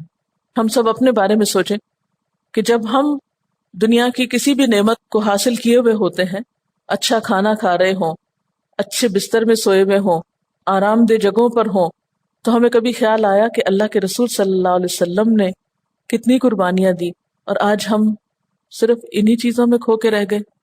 دین کو بلندی کب نصیب ہوئی تھی؟ جب لوگوں نے قربانیاں کی تھی۔ لیکن آج ہم آرام میں ہیں، اور ہمارا دین، یہ بہقی کی روایت ہے عمرو بن شعیب سے، وہ اپنے والد اور ان کے والد اپنے والد سے روایت کرتے ہیں کہ نبی صلی اللہ علیہ وسلم نے فرمایا، اول صلاح هذه الامة بالیقین والزہد واول فسادها بالبخل والعمل۔ آپ نے فرمایا اس امت کی اصلاح کی ابتدا یقین اور دنیا سے بے رغبتی کی وجہ سے ہوئی، اور اس کی بربادی کی ابتدا بخل اور لمبی امیدوں کی وجہ سے ہوگی۔ اس امت کی اصلاح کہاں سے ہوئی تھی، کب ہوئی تھی؟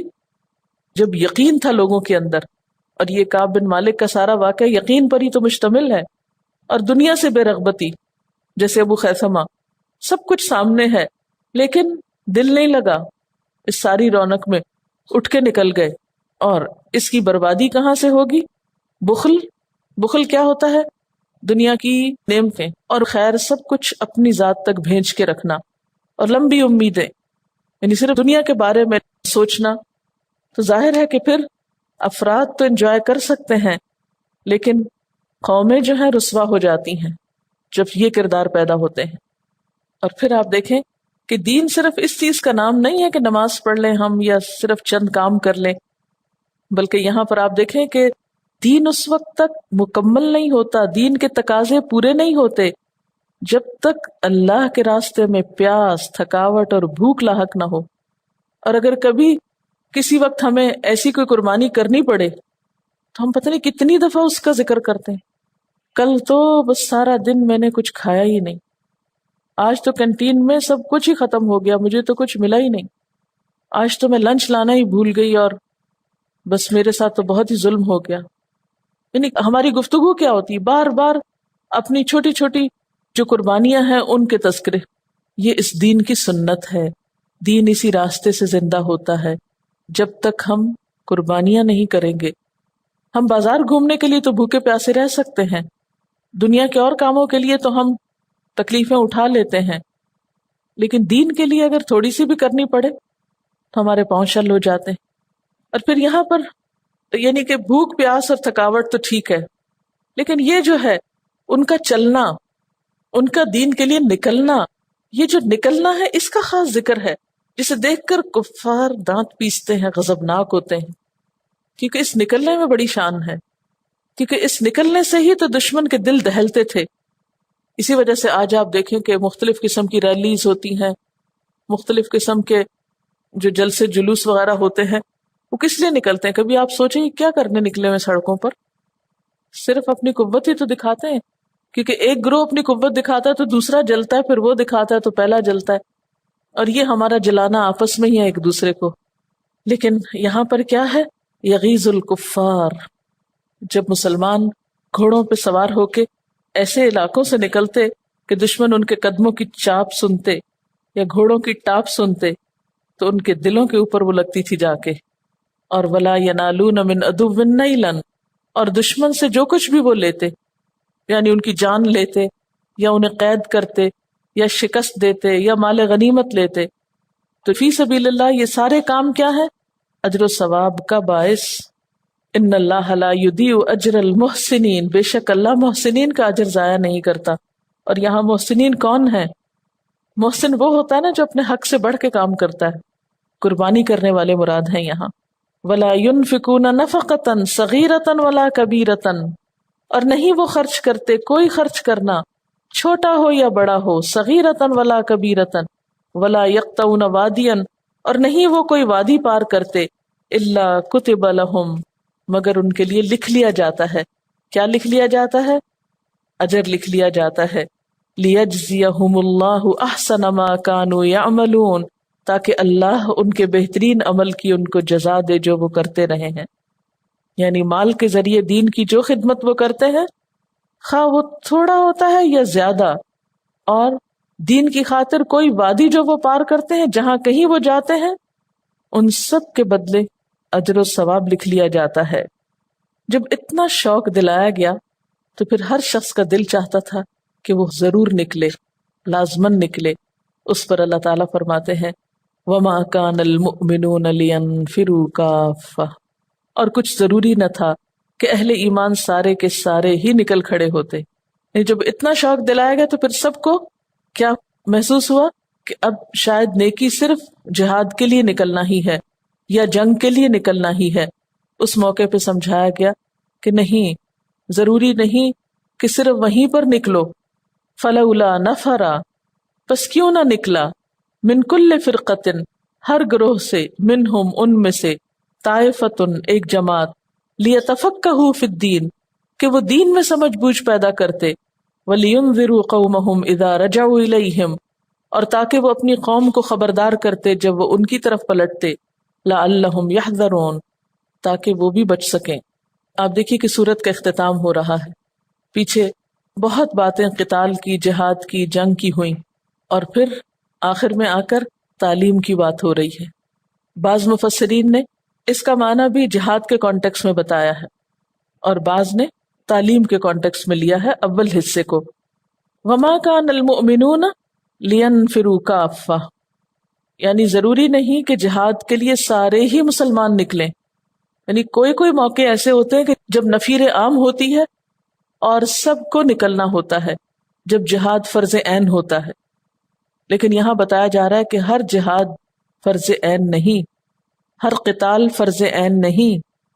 اب غزوہ بدر میں آپ نے سب کو نکلنے کے لیے نہیں کہا تھا، دیگر جنگوں میں بھی ایسا نہیں تھا، لیکن غزوہ تبوک میں سب کو نکلنے کے لیے کہا تھا۔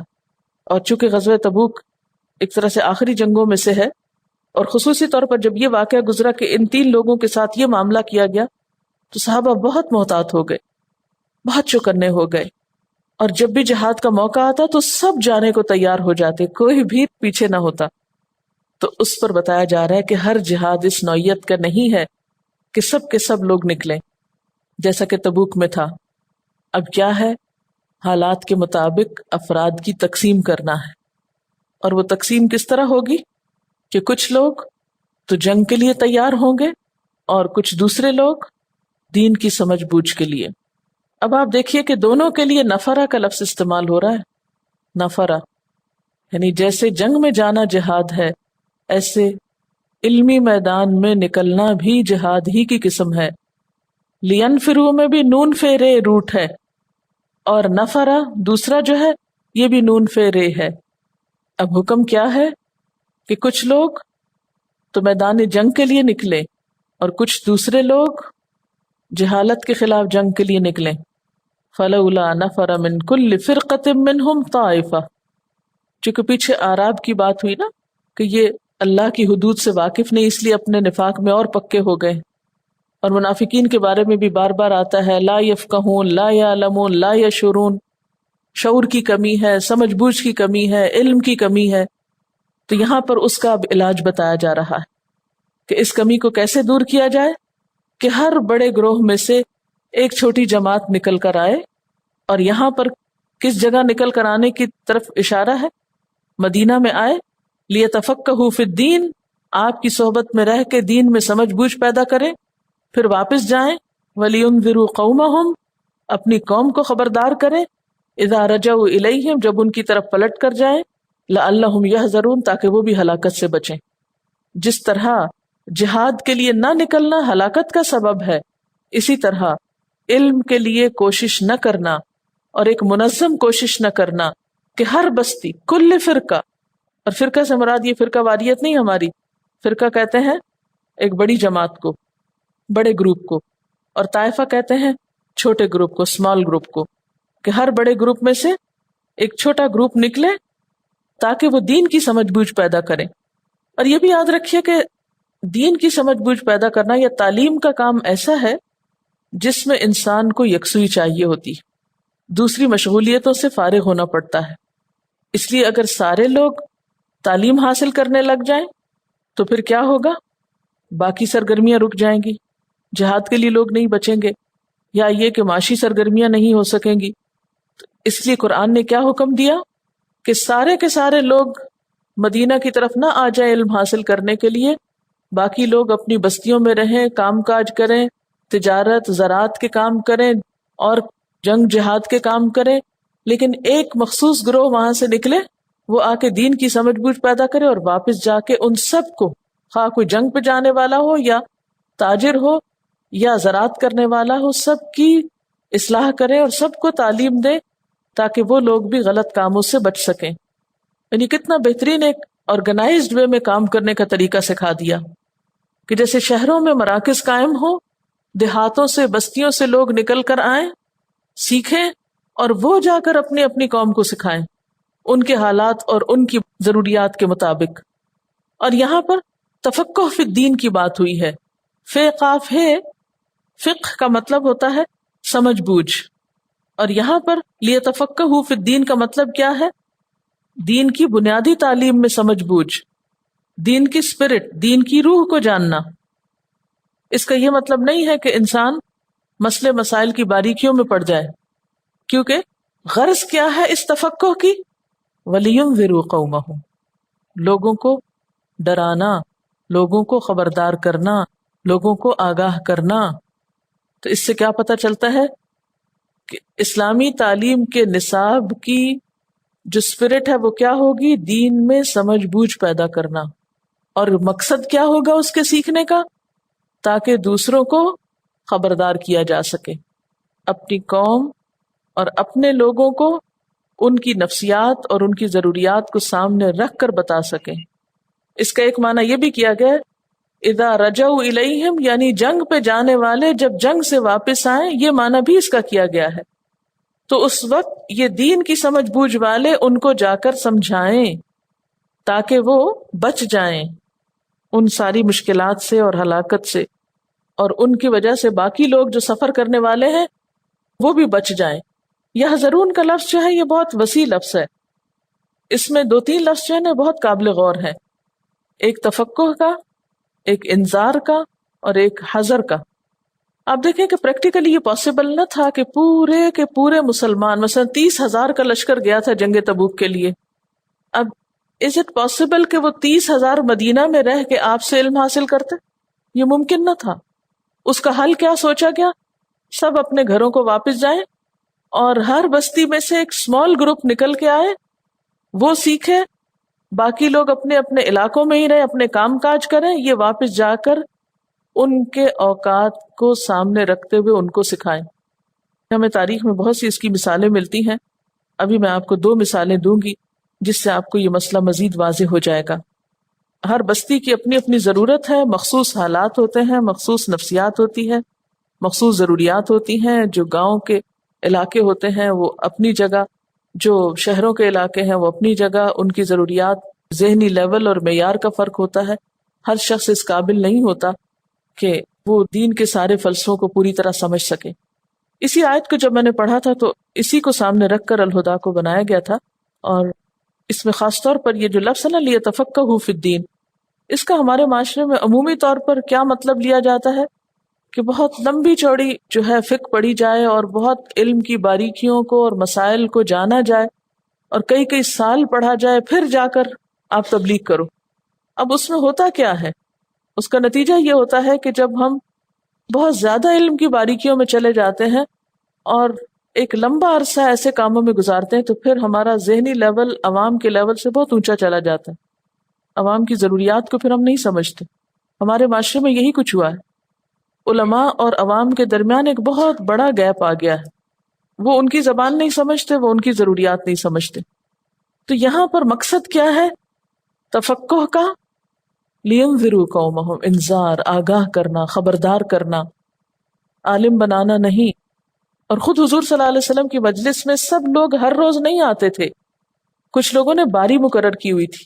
حضرت عمر رضی اللہ تعالیٰ عنہ کہتے ہیں کہ میں نے اپنے انصاری ساتھی کے ساتھ باری مقرر کی ہوئی تھی، ایک دن وہ آپ کی خدمت میں ہوتا اور ایک دن میں ہوتا، اور روزانہ شام کو آپس میں تبادلہ خیال کرتے، جس کی بھی سیکھنے کی باری ہوتی جو کچھ وہ سیکھ کر آتا وہ واپس آ کر دوسرے کو سکھاتا۔ پھر ہم دیکھتے ہیں کہ نبی صلی اللہ علیہ وسلم کے زمانے میں یہ کام کس طرح ہوا، سنت کو وہاں سے ہمیں دیکھنا ہے۔ اگر ہم مختلف روایات کو دیکھیں تو کوئی شخص 1 مہینہ ٹھہرا، کوئی 25 دن ٹھہرا، کوئی سال ٹھہرا، یعنی اہل صفہ کی اگر تاریخ آپ پڑھیں تو اس میں ٹوٹل وقت جو ہے مدینہ کا آپ صلی اللہ علیہ وسلم کا سٹے وہ کتنا ہے؟ 10 سال کا ہے۔ اور اس میں کوئی صحابی ایسے نہیں ہمیں ملتے کہ جنہوں نے یہ 10 سال مسلسل تعلیم حاصل کی اور پھر آگے جا کے پڑھایا۔ وہ لوگ جو شروع میں آپ کے ساتھ تھے، جیسے حضرت ابوبکر صدیق رضی اللہ تعالیٰ عنہ، جن کو مکہ کے بھی 13 سال اور مدینہ کے بھی 10 سال کٹھے رہنے کا موقع ملا اور آپ سے بہت کچھ سیکھا، آپ کی وفات کے بعد ان کو خلافت کا کام کرنا پڑا، وہ زیادہ احادیث روایتیں نہیں کر سکے، تعلیم کا کام کر ہی نہیں سکے، اور 2 سال کے بعد وہ بھی رخصت ہو جاتے ہیں۔ اسی طرح حضرت عمر ان لوگوں میں سے ہیں، یعنی مکہ سے آنے والے بہت سارے لوگ جنہوں نے یہ 10 سال آپ کی صحبت میں گزارے، اور وہ بھی اس طرح نہیں کہ دن رات وہیں رہا کرتے تھے۔ دین کو بہت سمپل طریقے سے اس کی اسپرٹ کے ساتھ لینے کی کوشش کی گئی، اور وہی اسپرٹ آگے ٹرانسمٹ کی گئی جس کے نتیجے میں تربیت ہوئی. ہمارے ہاں عموماً یہ خیال پایا جاتا ہے کہ جب تک آپ 9 سال نہیں پڑھو گے یا 7 سال نہیں پڑھو گے اس وقت تک آپ کسی کو بتا نہیں سکتے. اب اس تفقہ کا مطلب کیا ہے؟ یعنی تفقہ میں کیا چیز آتی ہے اور کتنا سیکھنا شامل ہے؟ یعنی لفظی معنی تو اس کا کیا ہے؟ سیکھنا اور سیکھ کر اپنے اندر فہم اور بصیرت پیدا کرنا. فقیہ بننا مراد نہیں ہے یہاں، یا مفتی بننا مراد نہیں ہے یہاں. یہاں پر تفقہ مراد ہے جس کے نتیجے میں لینذروا قومہم ہوتا ہے. اور پھر آپ دیکھیں اس آیت کی روح سے 3 کام پتہ چلتے ہیں. نمبر 1 تفقہ، اپنے اندر ایک سمجھ بوجھ اور ایک غور و فکر اور بصیرت. دوسرا سٹیپ، اگلا کام، لینذروا قومہم، قوم کو خبردار کرنا، آگاہ کرنا. اور نمبر 3 لعلہم یحذرون، نتائج پر بھی نظر رکھنا کہ لوگ بچ رہے ہیں یا نہیں. صرف اتنا ہی نہیں کہ آپ عذاب سے ڈرا کے گھر آ جائیں، بلکہ یہ بھی دیکھنا ہوگا کہ آپ کی تبلیغ کتنی مؤثر ہوئی اور کیا اس کا نتیجہ لعلہم یحذرون یعنی گناہوں سے بچنے کی شکل میں سامنے آیا بھی کہ نہیں. کیا جو تبلیغ آپ کر رہے ہیں اس کے نتیجے میں لوگ گناہوں سے بچ رہے ہیں یا نہیں؟ کیونکہ یہ مقصود ہے اس کا. یہ معرف القرآن ہے، اس میں سے میں یہ تھوڑا سا پڑھ کے آپ کو سنانے لگی ہوں کہ اس آیت سے مراد کیا ہے. جیسا کہ آپ حدیث جانتے ہیں کہ حضرت انس سے روایت ہے، نبی صلی اللہ علیہ وسلم نے فرمایا طلب العلم فریضۃ علی کل مسلم، یعنی علم حاصل کرنا فرض ہے ہر ایک مسلمان پر. یہ ظاہر ہے کہ اس حدیث اور مذکورہ سابقہ احادیث میں علم سے مراد علم دین ہے. دنیاوی علوم و فنون عام دنیا کے کاروبار کی طرح انسان کے لیے ضروری صحیح، مگر ان کے وہ فضائل نہیں جو احادیث مذکورہ میں آئے ہیں. پھر علم دین ایک علم نہیں، بہت سے علوم پر مشتمل ایک جامع نظام ہے، اور یہ بھی ظاہر ہے کہ ہر مسلمان مرد اور عورت اس پہ قادر نہیں کہ ان سب علوم کو پورا حاصل کر سکے. اس لیے حدیث مذکور میں جو ہر مسلمان پر فرض فرمایا، اس سے مراد علم دین کا صرف وہ حصہ ہے جس کے بغیر آدمی نہ فرائض ادا کر سکتا ہے نہ حرام چیزوں سے بچ سکتا ہے، جو ایمان اور اسلام کے لیے ضروری ہے. باقی علوم کی تفصیلات قرآن و حدیث کے تمام معارف اور مسائل، پھر ان سے نکالے ہوئے احکام و شرائع کی پوری تفصیل، یہ نہ ہر مسلمان کی قدرت میں ہے نہ ہر ایک پہ فرض عین ہے. البتہ پورے عالم اسلام کی ذمہ فرض کفایہ ہے. ہر شہر میں ایک عالم ان تمام علوم اور شرائع کا ماہر موجود ہو تو باقی مسلمان اس فرض سے سبکدوش ہو جاتے ہیں. جس شہر یا قصبے میں ایک بھی عالم نہ ہو تو شہر والوں پہ فرض ہے کہ اپنے میں سے کسی کو عالم بنائیں یا باہر سے کسی کو بلا کر اپنے شہر میں رکھیں تاکہ ضرورت پیش آنے پر باریک مسائل کو اس عالم سے فتویٰ لے کر سمجھ سکیں اور عمل کر سکیں. اس لیے علم دین میں فرض عین اور فرض کفایہ کی تفصیل یہ ہے. فرض عین کیا ہے جو ہر مسلمان پہ سیکھنا لازم ہے؟ ہر مسلمان مرد اور عورت پر فرض ہے کہ اسلام کے عقائد صحیحہ کا علم حاصل کرے، یعنی عقیدہ درست ہونا چاہیے، اس کا علم ہونا چاہیے. طہارت نجاست کے احکام سیکھے، نماز روزہ اور تمام عبادات جو شریعت نے فرض اور واجب قرار دی ہیں ان کا علم حاصل کرے. جن چیزوں کو حرام یا مکروہ قرار دیا ہے ان کا علم حاصل کرے.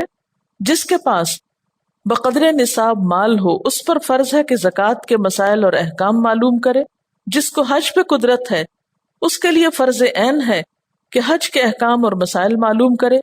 جس کو بیع و شراء کرنا پڑے یعنی خرید و فروخت کرنا پڑے یا تجارت اور صنعت یا مزدوری اور اجرت کے کام کرنے پڑے اس پر فرض عین ہے کہ بیع اور اجارہ وغیرہ کے مسائل اور احکام سیکھے. جب نکاح کرے تو نکاح کے احکام اور مسائل اور طلاق کے احکام اور مسائل معلوم کرے.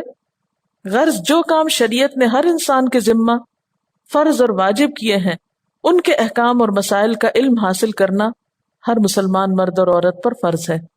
یعنی ان ذمہ داریوں کے بارے میں جاننا جو ہم میں سے ہر ایک پر فرض کے درجے میں ہے، وہ علم پھر فرض عین ہو جائے گا. ٹھیک ہے نا، اس کا علم سیکھنا جو ہے ہمارے لیے سب کے لیے ضروری ہے. لیکن اس کے علاوہ فرض کفایہ میں پھر کیا چیزیں آ جاتی ہیں کہ جو دین کی گہرائیاں ہیں اور باریکیاں ہیں اور اس میں مختلف قسم کے اجتہادات ہیں، اس سے متعلق چیزیں جو یہ ہر ایک میں سیکھنا لازم نہیں ہے. اب آپ دیکھیں کہ دین کی جو یہ سمجھ ہے لیتفقہوا فی الدین، اس سے مراد پھر فرض عین والی بات ہے، فرض کفایہ والی نہیں. اور پھر فرض عین میں بھی صرف مسائل کا علم نہیں، بلکہ دین کی روح اور اسپرٹ بھی، کیونکہ اس کے بغیر یہ کام ہو نہیں سکتا. اور پھر آپ دیکھیں کہ جس مسلمان کو یہ علم ہو، مثلا آپ کے لیول پہ اب میں بات کر رہی ہوں، آپ لوگ اس وقت جو سیکھ رہے ہیں اس میں موسٹلی فرض عین والی بات ہے، سوائے چند ایک چیزوں کے کہ جو آپ کو قرآن کی سمجھنے میں مدد دیتی ہیں. اب آپ دیکھیں کہ جب آپ اپنے گھر میں واپس لوٹتے ہیں یا اپنی بستی میں یا شہر میں یا محلے میں، تو آپ کو ہم مفتی کی حیثیت سے نہیں بھیجتے، نہ یہ ہماری غرض ہے. ہم کس غرض سے بھیجتے ہیں؟ لِيُنذِرُوا قَوْمَهُمْ إِذَا رَجَعُوا إِلَيْهِمْ. جب آپ اپنے گھر جائیں، اپنی بستی محلے میں جائیں، تو اپنے گھر والوں کو، اپنے علاقے والوں کو، اپنے آس پاس کے لوگوں کو کیا کریں؟ ان کو بھی خبردار کریں کہ دیکھو نماز نہیں پڑھی تو کیا ہوگا، نماز پڑھنی کیسے ہے، زکوٰۃ جو دینا چاہے تو وہ کیا کرے، زکوٰۃ کی کیا اہمیت ہے، جو لوگ حج سے غافل ہیں انہیں حج کی طرف توجہ دلائے، جو لوگ اور فرائض سے غافل ہیں ان کو اس کی طرف توجہ دلائے، اور جتنا خود سیکھا ہے بس اتنا آگے پہنچا دے، اس سے زائد نہیں. یعنی آپ نہ تو کسی فتوے کی مسند پہ بیٹھیں گے، نہ عالمہ کہلائیں گے، اور نہ عالمہ بننا ہمارا مقصود ہے. مقصود کیا ہے؟ دین کی سمجھ بوجھ پیدا ہو اور جا کر لوگوں کو بھی آگاہ کیا جائے. اگر ترجمہ پڑھا ہے تو پڑھ کے آگے سنا دیا جائے، تفسیر میں جو کچھ پڑھا ہے اس کو یاد کر کے، اس کو اپنے اندر جذب کر کے آگے دوسروں تک پہنچا دیا جائے. کیونکہ یہ دیکھا گیا ہے اور مختلف علماء نے اپنے قوم و ملت کی جو حالت کا تجزیہ اور تبصرہ کیا ہے، جیسے مولانا محمود الحسن جب مالٹا میں اسیر تھے تو انہوں نے کہا کہ میں نے اپنے مسلمانوں کے اندر جو جنگ و جدل دیکھا ہے تو اس کا حل اور علاج کیا ہے کہ ان کو قرآن کی طرف راغب کیا جائے. تو قرآن ہی انڈرسٹینڈنگ کا، بصیرت کا، فہم کا وہ لیول پیدا کرتا ہے انسان کے اندر کہ جس کے بعد اس میں یہ جذبہ آتا ہے کہ لِيُنذِرُوا قَوْمَهُمْ، دوسروں کو بھی کچھ بتایا جائے. اس کے بغیر اگر آپ کو چند باتیں پتہ بھی چل جائیں تو دوسروں کو بتانا جو ہے اس کے لیے کوئی انسینٹیو ہی نہیں ہوتا، اور عام طور پر اس کی طرف توجہ ہی نہیں دی جاتی. اور پھر آپ دیکھیں کہ اس میں ہوتا کیا ہے لِيُنذِرُوا قَوْمَهُمْ إِذَا رَجَعُوا إِلَيْهِمْ میں، کہ ہر شخص کے حالات مختلف ہوتے ہیں. آپ میں سے کچھ خواتین ہیں جن کے بچے بڑے ہو چکے ہیں، ان کے پاس وقت بہت ہے، وہ ویسے بھی تجربے اور علم میں پختہ ہیں. وہ جب یہ کورس کر لیتی ہیں تو ان کے پاس مطالعے کے لیے بھی، اپنی اسٹڈی کے لیے بھی وقت ہے، اس میں مزید پختگی پیدا کر کے اوروں کو فوراً سکھا سکتی. آپ میں سے جو ابھی بچیاں ہیں جن کا ابھی علم بھی زیادہ پختہ نہیں ہے، دنیا کا بھی، یا ابھی ذہن میں اتنی پختگی نہیں ہے، وہ کیا کر سکتے ہیں کہ اپنے عمل سے اور چھوٹی چھوٹی باتوں سے آغاز کر کے، ایک ایک دو دو لوگوں کو بتانے سے آغاز کر کے، چھوٹی چھوٹی 1 to 1 یا اسمال گروپس کے اندر وہ کلاسز میں شروع کر سکتے ہیں دوسروں کو بتانا. میں نے 4 سال تک ایک شخص کو پڑھایا، صرف میں نے آغاز اس سے کیا ہے، صرف ایک اسٹوڈنٹ تھی میری، اور میں نے کبھی اس کے لیے کوشش نہیں کی کہ میرے پاس ایک کراؤڈ ہو یا بہت لوگ ہوں. پھر جب وہ بنیاد رکھی جاتی ہے، جب آپ کے اندر پختگی آ جاتی ہے اور آپ مضبوط ہو جاتے ہیں، تو پھر اس کے بعد آہستہ آہستہ جب گرو کرتے ہیں، یعنی جیسے پودا اگتا ہے تو ایک بیج سے جو تنا ہوتا ہے وہ نیچے سے ایک ہوتا ہے، پھر اس کے بعد ہلکے سے 2 کونپل آتے ہیں، پھر وہ بڑھتا ہے، پھر شاخیں نکلتی ہیں. کیونکہ میں بہت زیادہ شائع اور بہت زیادہ گھبرانے والی تھی کہ میں نہیں فیس کر سکتی کسی کو، اور پتہ نہیں کوئی کیا مجھ سے پوچھ بیٹھے تو میں نہیں بتا سکتی. تو اس میں یہ ہے کہ ایک شخص کو پڑھانے میں اور 1 یا 2 کو سکھانے میں کیا ہوتا ہے آسانی، کہ وہ زیادہ زیادہ کیا پوچھے گا، اور جتنا بھی پوچھے گا آپ اس کو اتنا جواب دے ہی سکیں گے. اور پھر ایک دفعہ پڑھایا، پھر دوسری دفعہ، پھر تیسری دفعہ، کرتے کرتے کرتے پھر وہ اتنی پختگی آتی ہے کہ پھر ڈر نہیں لگتا کسی بھی چیز سے، کتنا بھی بڑا کراؤڈ ہو پھر خوف نہیں آتا. تو اس لیے آپ لوگوں کو بھی میں یہی تلقین کروں گی کہ ایک دم اس میں نہ پڑیں گی، اس جگہ کو آئیڈیالائز نہ کریں کہ یہاں اتنے سارے لوگ بیٹھے ہوئے ہیں اور جب تک اتنے لوگ نہیں بیٹھیں گے تو میرا تو وقت ضائع ہو رہا ہے. آغاز میں اگر آپ چھوٹا سا سٹیپ بھی لیں گے، تھوڑے سے لوگوں سے بھی شروع کریں گے تو آپ کے اپنے اندر پختگی آئے گی. اور پھر ٹیک اٹ ایزی، اپنے آپ پر یہ کام مسلط نہ کر لیں کہ اپنے ساتھ اوروں کو بھی پریشان شروع کر دیں کرنا. کیونکہ جب ہم بڑے کاموں کو ایک دم سر پہ اٹھاتے ہیں تو اٹھا نہیں پاتے، پھر گھر والے بھی بیزار ہونے لگتے ہیں ہم سے. یعنی اس کو اتنی سہولت کے ساتھ لے کر چلیں. آپ دیکھیں کہ اگر 500 لوگ بھی صرف 500 کو سال میں پڑھا دیں تو معاشرے کے اندر کچھ تو خیر پھیلے گی، اور اس کے بعد اگلے سال میں 2 کو پڑھا دیں، 3 کو پڑھا دیں، تو جو ایک چین ری ایکشن ہوتا ہے، کتنے لوگوں تک قرآن پہنچ سکتا ہے. لیکن اگر ہم اس سستی کے مارے بیٹھے رہیں کہ نہیں ابھی ہم کچھ نہیں کر سکتے، یا میں تو کر ہی نہیں سکتی، یا کچھ بھی نہیں ہو سکتا، تو پھر تو کوئی کام نہیں ہو سکتا. پھر آپ دیکھیں کہ میری شادی ہو گئی، پھر شادی کے بعد بچے، پھر مجھے ابھی خود اور پڑھنا تھا. پھر میرے استاد جو تھے وہ مجھے بالکل ایک دن سے زائد کی اجازت نہیں دیتے تھے، ہفتے میں جسٹ ونس اے ویک. 4 سال پی ایچ ڈی کے تو میرے اس طرح گزرے کہ ونس اے ویک مجھے اپنے استاد کی طرف سے کرنے کی اجازت نہیں تھی. اور اس میں اتنا صبر کرتی تھی کیونکہ مجھ سے برداشت نہیں ہوتا کبھی بھی کہ لوگ غلط کام کریں اور مجھے چین کی نیند آ جائے. اور مجھے ہر وقت یہ دھڑکا ہوتا تھا اگر میں مر گئی اس 4 سال میں تو پھر کیا بنے گا، میری تبلیغ رہ جائے گی. اور وہ مجھے ہمیشہ سمجھاتے تھے اس طرح پھر تمہاری ڈگری رہ جائے گی، تمہارا اپنا علم کچا رہ جائے گا اگر تم بہت زیادہ اس کام کی طرف چل پڑی. کیونکہ ان کو نظر آتا ہوگا، استادوں کو پتہ چل جاتا ہے کہ کس کے اندر کیا جراثیم ہے. میں ان کو اپنا بہت بڑا محسن مانتی ہوں کہ اگر وہ مجھے ذرا بھی چھوڑ دیتے تو شاید میں اس جہاد کے جذبے میں ایسی آؤٹ آف کنٹرول ہوتی کہ میری ساری ڈگری اور ہر چیز دھری کی تری رہ جائے. لیکن ابتدا سے ہی میں ہر چیز کو ساتھ لے کر چلی ہوں، فیملی کو، گھر کو، تعلیم کو، جو چیزیں جس موقع پر ضرورت تھی. لیکن تھوڑا تھوڑا یہ کام ہمیشہ چلتا رہا. اس سے یہ کہ بھولا نہیں قرآن، اور پختگی آتی گئی حتیٰ کہ پھر جب زیادہ لوگوں کو سکھانے کا موقع ملا تو پھر مشکل پیش نہیں آئی. تو اس لیے صرف ایک اس موقع پر اپنے ساتھ عہد کر لیں کہ اگر اللہ نے آپ کو چنا ہے یہ سب سیکھنے کے لیے، یعنی آپ اپنے علاقے سے جو جس ایریا سے بھی آ رہا ہے، جو جس گلی بستی سے بھی آ رہا ہے، تو سوچیں کہ جیسے حدیث میں آتا ہے کہ جس سے اللہ بھلائی کا ارادہ کرتا ہے اللہ تعالیٰ اس کو دین کی سمجھ دے دیتا ہے. من یرید اللہ بہ خیرا یفقہہ فی الدین، وہاں بھی یہی مطلب ہے یتفقہ والا، اس کو دین کی سمجھ دے دیتا ہے. یہ اللہ نے آپ پر عنایت کیا، ورنہ کتنے ہی لوگوں کے پاس وقت بھی ہے، گاڑیاں بھی ہیں، صحت بھی ہے، سب کچھ ہے، لیکن توفیق نہیں ہے. اگر آپ پر اللہ نے احسان کیا اور توفیق دی کہ آپ یہاں آ کر بیٹھے تو پھر اس کا حق ادا کرنا ہے. اور صرف اتنا کریں کہ اپنی نیت تو کریں کہ ہم انشاءاللہ چاہے قطرہ قطرہ ہی ڈالیں گے اس میں، لیکن اپنا رول پلے کریں گے تو انشاءاللہ آپ دیکھیں کہ پھر قوم کی حالت بھی بدلے گی، کیونکہ اس کے بغیر اندھیروں سے نکلنے کا کوئی راستہ نہیں ہے. اور اس میں آپ دیکھیں کہ مختلف صحابہ جو تھے انہوں نے مختلف طریقے سے اپنا رول ادا کیا ہے. ہر انسان خدا کی ایک منصوبہ بندی ہے، ہر انسان کی پیدائش انسان اور اس کے خدا کے درمیان ایک خاموش عہد ہے. اسی عہد میں انسان کی ساری قیمت چھپی ہوئی ہے.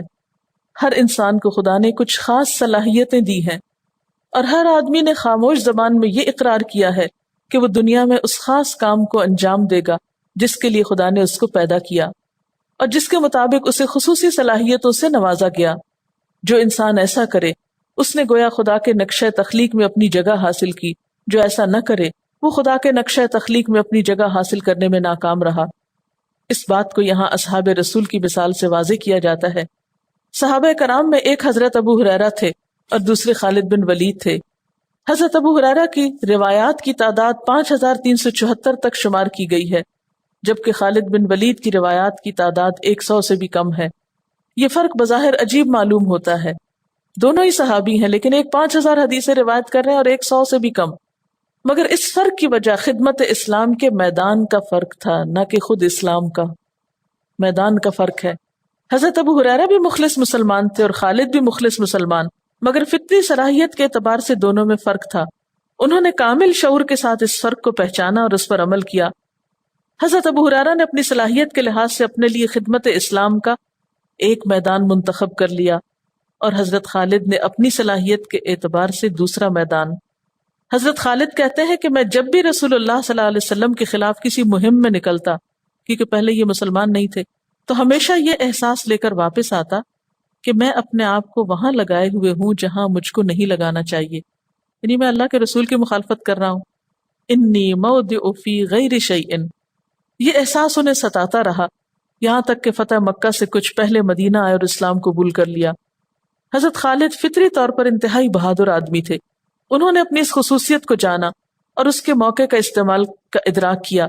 انہوں نے شعوری طور پر اس کو دریافت کیا کہ اسلامی خدمت کے وسیع میدان میں وہ کیا خاص کردار ادا کر سکتے ہیں. انہوں نے فیصلہ کیا کہ وہ اپنی خداداد بہادرانہ صلاحیت کو شرک کے استحصال اور توحید کے قیام کے محاذ پر لگا دیں. چنانچہ وہ اسلامی فوج میں شامل ہو گئے، وہ فوجی بن گئے. وہ ساری عمر اس راہ میں سرگرم عمل رہے. وہ خدا سے اپنے لیے قوت اور استقامت کی دعا کرتے اور حضور صلی اللہ علیہ وسلم سے بھی درخواست کرتے کہ وہ آپ کے لیے اس کی دعا فرمائیں۔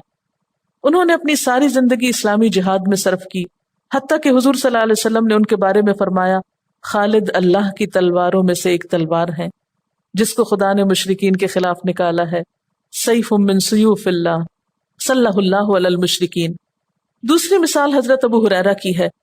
حضرت ابو ہریرہ کے اندر حضرت خالد والی صلاحیتیں نہ تھیں، البتہ انہوں نے محسوس کیا کہ ان کے اندر حافظے کی قوت عام لوگوں سے زیادہ ہے۔ انہوں نے اپنی اس صلاحیت کو دین کے لیے استعمال کرنے کا فیصلہ کیا۔ روایات میں آتا ہے کہ حضرت ابو ہریرہ نے حضور صلی اللہ علیہ وسلم سے کہا کہ میرے لیے دعا فرمائیے کہ خدا مجھے وہ علم دے جس کو میں بھولوں نہیں۔ رسول اللہ صلی اللہ علیہ وسلم نے اس پر آمین کہا۔ حضرت ابو ہریرہ کے حق میں یادداشت کی دعا فرمائی۔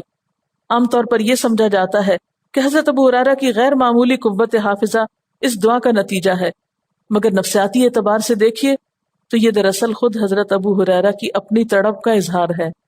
انہوں نے یہ دعا کی درخواست کی تھی۔ یہ دو طرفہ واقعہ تھا، نہ کہ محض یک طرفہ۔ حضرت ابو ہریرہ نے اپنی خداداد امتیازی صلاحیت کو پہچانا، اس کی حفاظت اور ترقی کی دعائیں کی۔ آپ صلی اللہ علیہ وسلم سے بھی اسی طرح کی دعا کرائی۔ اب حضرت خالد نے اور طرح کی دعا کرائی اور حضرت ابو ہریرہ نے اور طرح کی۔ حضور صلی اللہ علیہ وسلم سے دعا کرانا دراصل خود اپنی دعا کا ایک تسلسل تھا۔ اس طرح دعاؤں کے سائے میں وہ اپنی صلاحیت کے مطابق ممکنہ میدان میں ہمتن لگ گئے۔ وہ برابر رسول اللہ صلی اللہ علیہ وسلم کی خدمت میں رہتے، آپ کی باتوں کو پوری توجہ سے سنتے، اس کو ذہن میں محفوظ رکھتے، نیز حسب ضرورت اسے لکھ لیتے۔ اسی معرفت خیش یعنی سیلف اویئرنیس کا نتیجہ یہ ہے کہ حضرت ابو ہریرہ اسلامی تاریخ میں وہ شخص قرار پائے جن کے ذریعے اگلی نسلوں کو پیغمبر اسلام کی حدیثیں سب سے زیادہ تعداد میں پہنچیں۔ ہر آدمی کی سب سے پہلی ذمہ داری یہ ہے کہ وہ اپنے آپ کو پہچانے۔ اپنے آپ کو جان کر وہ اپنے لیے بھی زیادہ مفید بن سکتا ہے اور دین کے لیے بھی زیادہ مفید بن سکتا ہے۔ تو آپ سب کو بھی کیا کرنا ہے؟ اپنے آپ کو پہچاننا ہے کہ آپ کی صلاحیت کتنی ہے۔ ایک شخص کو سکھانے کی ہے، بول کے سکھانے کی ہے، لکھ کے کام کرنے کی ہے، انگلیوں سے کام کرنا ہے یا کسی اور طریقے سے کام کرنا ہے۔ کون سا فیلڈ ہے آپ جسے سلیکٹ کر سکتے ہیں، اور جو آپ ہی کر سکتے ہیں کوئی اور آپ کی جگہ نہیں کر سکتا، کیونکہ ہر شخص کا دائرہ کار جو ہے، انوائرمنٹ اور اس کا جو ماحول ہے وہ مختلف ہے۔ ہر شخص کو اللہ نے ایک خاص کام کے لیے چنا ہے۔ ہمیں دوسروں کی نکالی کرنے کی بجائے یہ سوچنا چاہیے کہ میں کیا کر سکتا ہوں، تاکہ ہم اپنے ساتھ بھی انصاف برتیں اور دین کے ساتھ بھی۔ لیکن اصل چیز جس کی ضرورت ہے وہ سیلف موٹیویشن ہے، کہ اندر وہ ہمیشہ احساس رہے کہ مجھے کچھ کرنا ہے، جیسے حضرت خالد بن ولید کے اندر یہ احساس تھا۔ اور مثلاً آپ دیکھیں کہ اس وقت بھی ہم مثلاً جو کچھ کر رہے ہیں یہاں پر، اس میں کئی لوگوں کو مختلف طرح سے کام کرنے کا موقع مل سکتا ہے یا وہ ساتھ دے سکتے ہیں۔ مثلاً ویب پر جو کام شروع ہوا تھا ویب سائٹ پہ، وہ اسٹوڈنٹس نے کیا تھا، باہر کے کوئی لوگ نہیں تھے، اندر ہی کے اسٹوڈنٹ صبح پڑھتے تھے، شام میں اس پہ کام کرتے تھے۔ اگر آپ میں سے کسی کے پاس ایسی صلاحیت ہے تو اپنے وقت میں سے تھوڑا سا وقت اس کے لیے نکال سکتا ہے۔ اسی طرح تحریری کام، لکھنے کا کام، جس کو اللہ نے لکھنے کی صلاحیت دی ہے، وہ کچھ چھوٹا چھوٹا لکھ کر چھاپنے کے کام میں مددگار ہو سکتا ہے اور اس کو پبلکلی بڑے پیمانے پہ پھیلایا جا سکتا ہے۔ اسی طرح یہ ہے کہ ریسرچ کا کام ہے۔ میں ہمیشہ یہ سوچتی ہوں کہ لوگ خود سے آگے کیوں نہیں آتے، وہ کیوں نہیں دوڑتے؟ حضرت ابوبکر وہ پہاڑ پہ چڑھ کے آواز دے رہے ہیں، ہمارے اندر یہ جذبہ کیوں نہیں؟ وہی لوگ تو پھر سابقون الاولون ہیں۔ کیا کبھی ایسا ہوا کہ ہمارے اندر جو ٹیلنٹ ہو، جو صلاحیت ہو، کبھی ہم نے خود سے آفر کیا؟ یا ہم صرف اسی بات کے انتظار میں رہتے کہ کوئی ہمیں کہے تو ہم کچھ کریں؟ ہم کیوں نہیں آفر کرتے کہ یہ آیت مجھے بہت ٹچ کی، میں لکھنا بہت اچھا جانتی ہوں، میں لکھ کے لے آتی ہوں، میں لکھ کے لگا دیتی ہوں، تاکہ اور لوگ بھی بار بار اس کو پڑھیں، دیکھیں اور ان کی یاد دہانی ہو اور ان کے اندر وہ چیز اترے۔ لیکن یہ ہے کہ پھر وہی بات، اچھا کوئی اور کر ہی لے گا نا، کوئی ضروری ہے ہم کریں؟ یعنی صرف باہر کو تو چھوڑ دیں، اس وقت ہم سب ایک دوسرے کی کیا مدد کر سکتے ہیں؟ یعنی میرا پڑھانا آپ کی مدد کرنا ہے، آپ کا اس کام میں کسی بھی طرح شریک ہونا ایک دوسرے کی مدد کرنا ہے، میری کرنا ہے، اور ہم سب مل کر ایک بڑے مقصد کے لیے کام کر سکتے ہیں۔ لیکن اگر ہم محض کام دوسروں پہ ڈالتے رہیں، اچھا وہ کر لے، کوئی اور کر لے گا، ہو جائے گا، آخرت میں ہمارا حصہ کیا ہوگا؟ بعض لوگ مجھ سے پوچھتے ہیں کہ آپ کی سیلف موٹیویشن کی وجہ کیا ہے؟ یعنی ہمیں تو جب تک کوئی پش نہ کرے تو ہم کام نہیں کر پاتے، آپ کو کون پش کرتا ہے؟ الحمدللہ سب سے بڑی چیز تو قرآن ہی ہے کہ جو روز کوئی نہ کوئی نصیحت کرتا ہے۔ لیکن ایک بہت بڑی وجہ ہے کہ مجھے یہ سوچ ہمیشہ بہت فائدہ دیتی ہے جب بھی کوئی کام سامنے آتا ہے تو میں سوچتی ہوں کہ اگر میں نے نہ کیا تو کوئی اور کر لے گا، یہ رہے گا نہیں، یہ ہو جائے گا، لیکن میرا حصہ کہاں ہوگا؟ کل قیامت کے دن میرا کس چیز میں حصہ ہوگا؟ اور یہ چیز مجھے بیٹھے ہوئے اٹھا دیتی ہے، میرا حصہ کہاں ہوگا؟ اللہ کا دین میرے محتاج نہیں، میں نہیں کروں گی تو بہت لوگ ہیں کرنے والے، لیکن ان کے کرنے سے میرے اجر و ثواب میں تو اضافہ نہیں ہوگا جب تک میں نہیں کروں گی۔ تو آپ بھی ہمیشہ اپنے بارے میں یہ سوچا کریں کہ یہ کام میرا محتاج نہیں ہے۔ اگر اللہ کے دین کی ہم خدمت نہیں کریں گے، ہم یہ ذمہ داری قبول نہیں کریں گے جو اللہ تعالیٰ چاہ رہے ہیں ہم سے، مومنون کا لفظ آیا، ہم بھی ایمان کے دعوے دار ہیں، اگر ہم نہیں کریں گے کوئی اور کرے گا، لیکن میں تو رہ جاؤں گی نا، کہ وہاں تو کوئی بھی کرنے والا یہ نہیں آ کے کہے گا کہ یہ میں نے بہت سا کام کیا، آپ بھی اس میں سے کچھ لے لیں۔ دنیا میں تو ایسا ہوتا ہے نا کہ اگر آپ نے کچھ نہیں پکایا تو ہو سکتا ہے کوئی اور آپ کا ساتھی آپ کو کہ اچھا آپ لنچ نہیں لائیں، تھوڑا میرے ساتھ شیئر کر لیں۔ آخرت میں کوئی لنچ شیئر نہیں کرے گا اپنا۔ اگر ہمیں نیکی کمانے کا ایک شوق پیدا ہو جائے نا، اور یہ یقین، جیسے حدیث میں تھا کہ امت کے اول حصے کی اصلاح یقین کے ساتھ ہوئی، پہلی چیز یہ کہ ہمیں یہ یقین آنا چاہیے۔ اگر مجھے یقین نہ ہو کہ میرے لیے یہ کام باعث اجر ہے تو میں یہاں بیٹھ سکتی ہوں؟ نہیں بیٹھ سکتی۔ اسی طرح کوئی بھی کام ہو تو پہلی چیز یہ ہے کہ آپ کے اندر یہ یقین ہونا چاہیے کہ یہ کام میرا دین کے فائدے کے لیے ہے، اور دین کا فائدہ دراصل میرا فائدہ ہے۔ اللہ تعالیٰ کسی کا حق نہیں رکھتا۔ آج بھی آپ نے پڑھا ہے نا، ان اللہ لا یضیع اجر المحسنین، اللہ محسنین کا اجر ضائع نہیں کرتا۔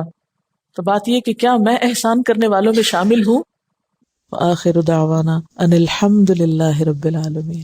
سبحانک اللہم وبحمدک نشہد ان لا الہ الا انت نستغفرک ونتوب الیک۔ السلام علیکم ورحمۃ اللہ وبرکاتہ۔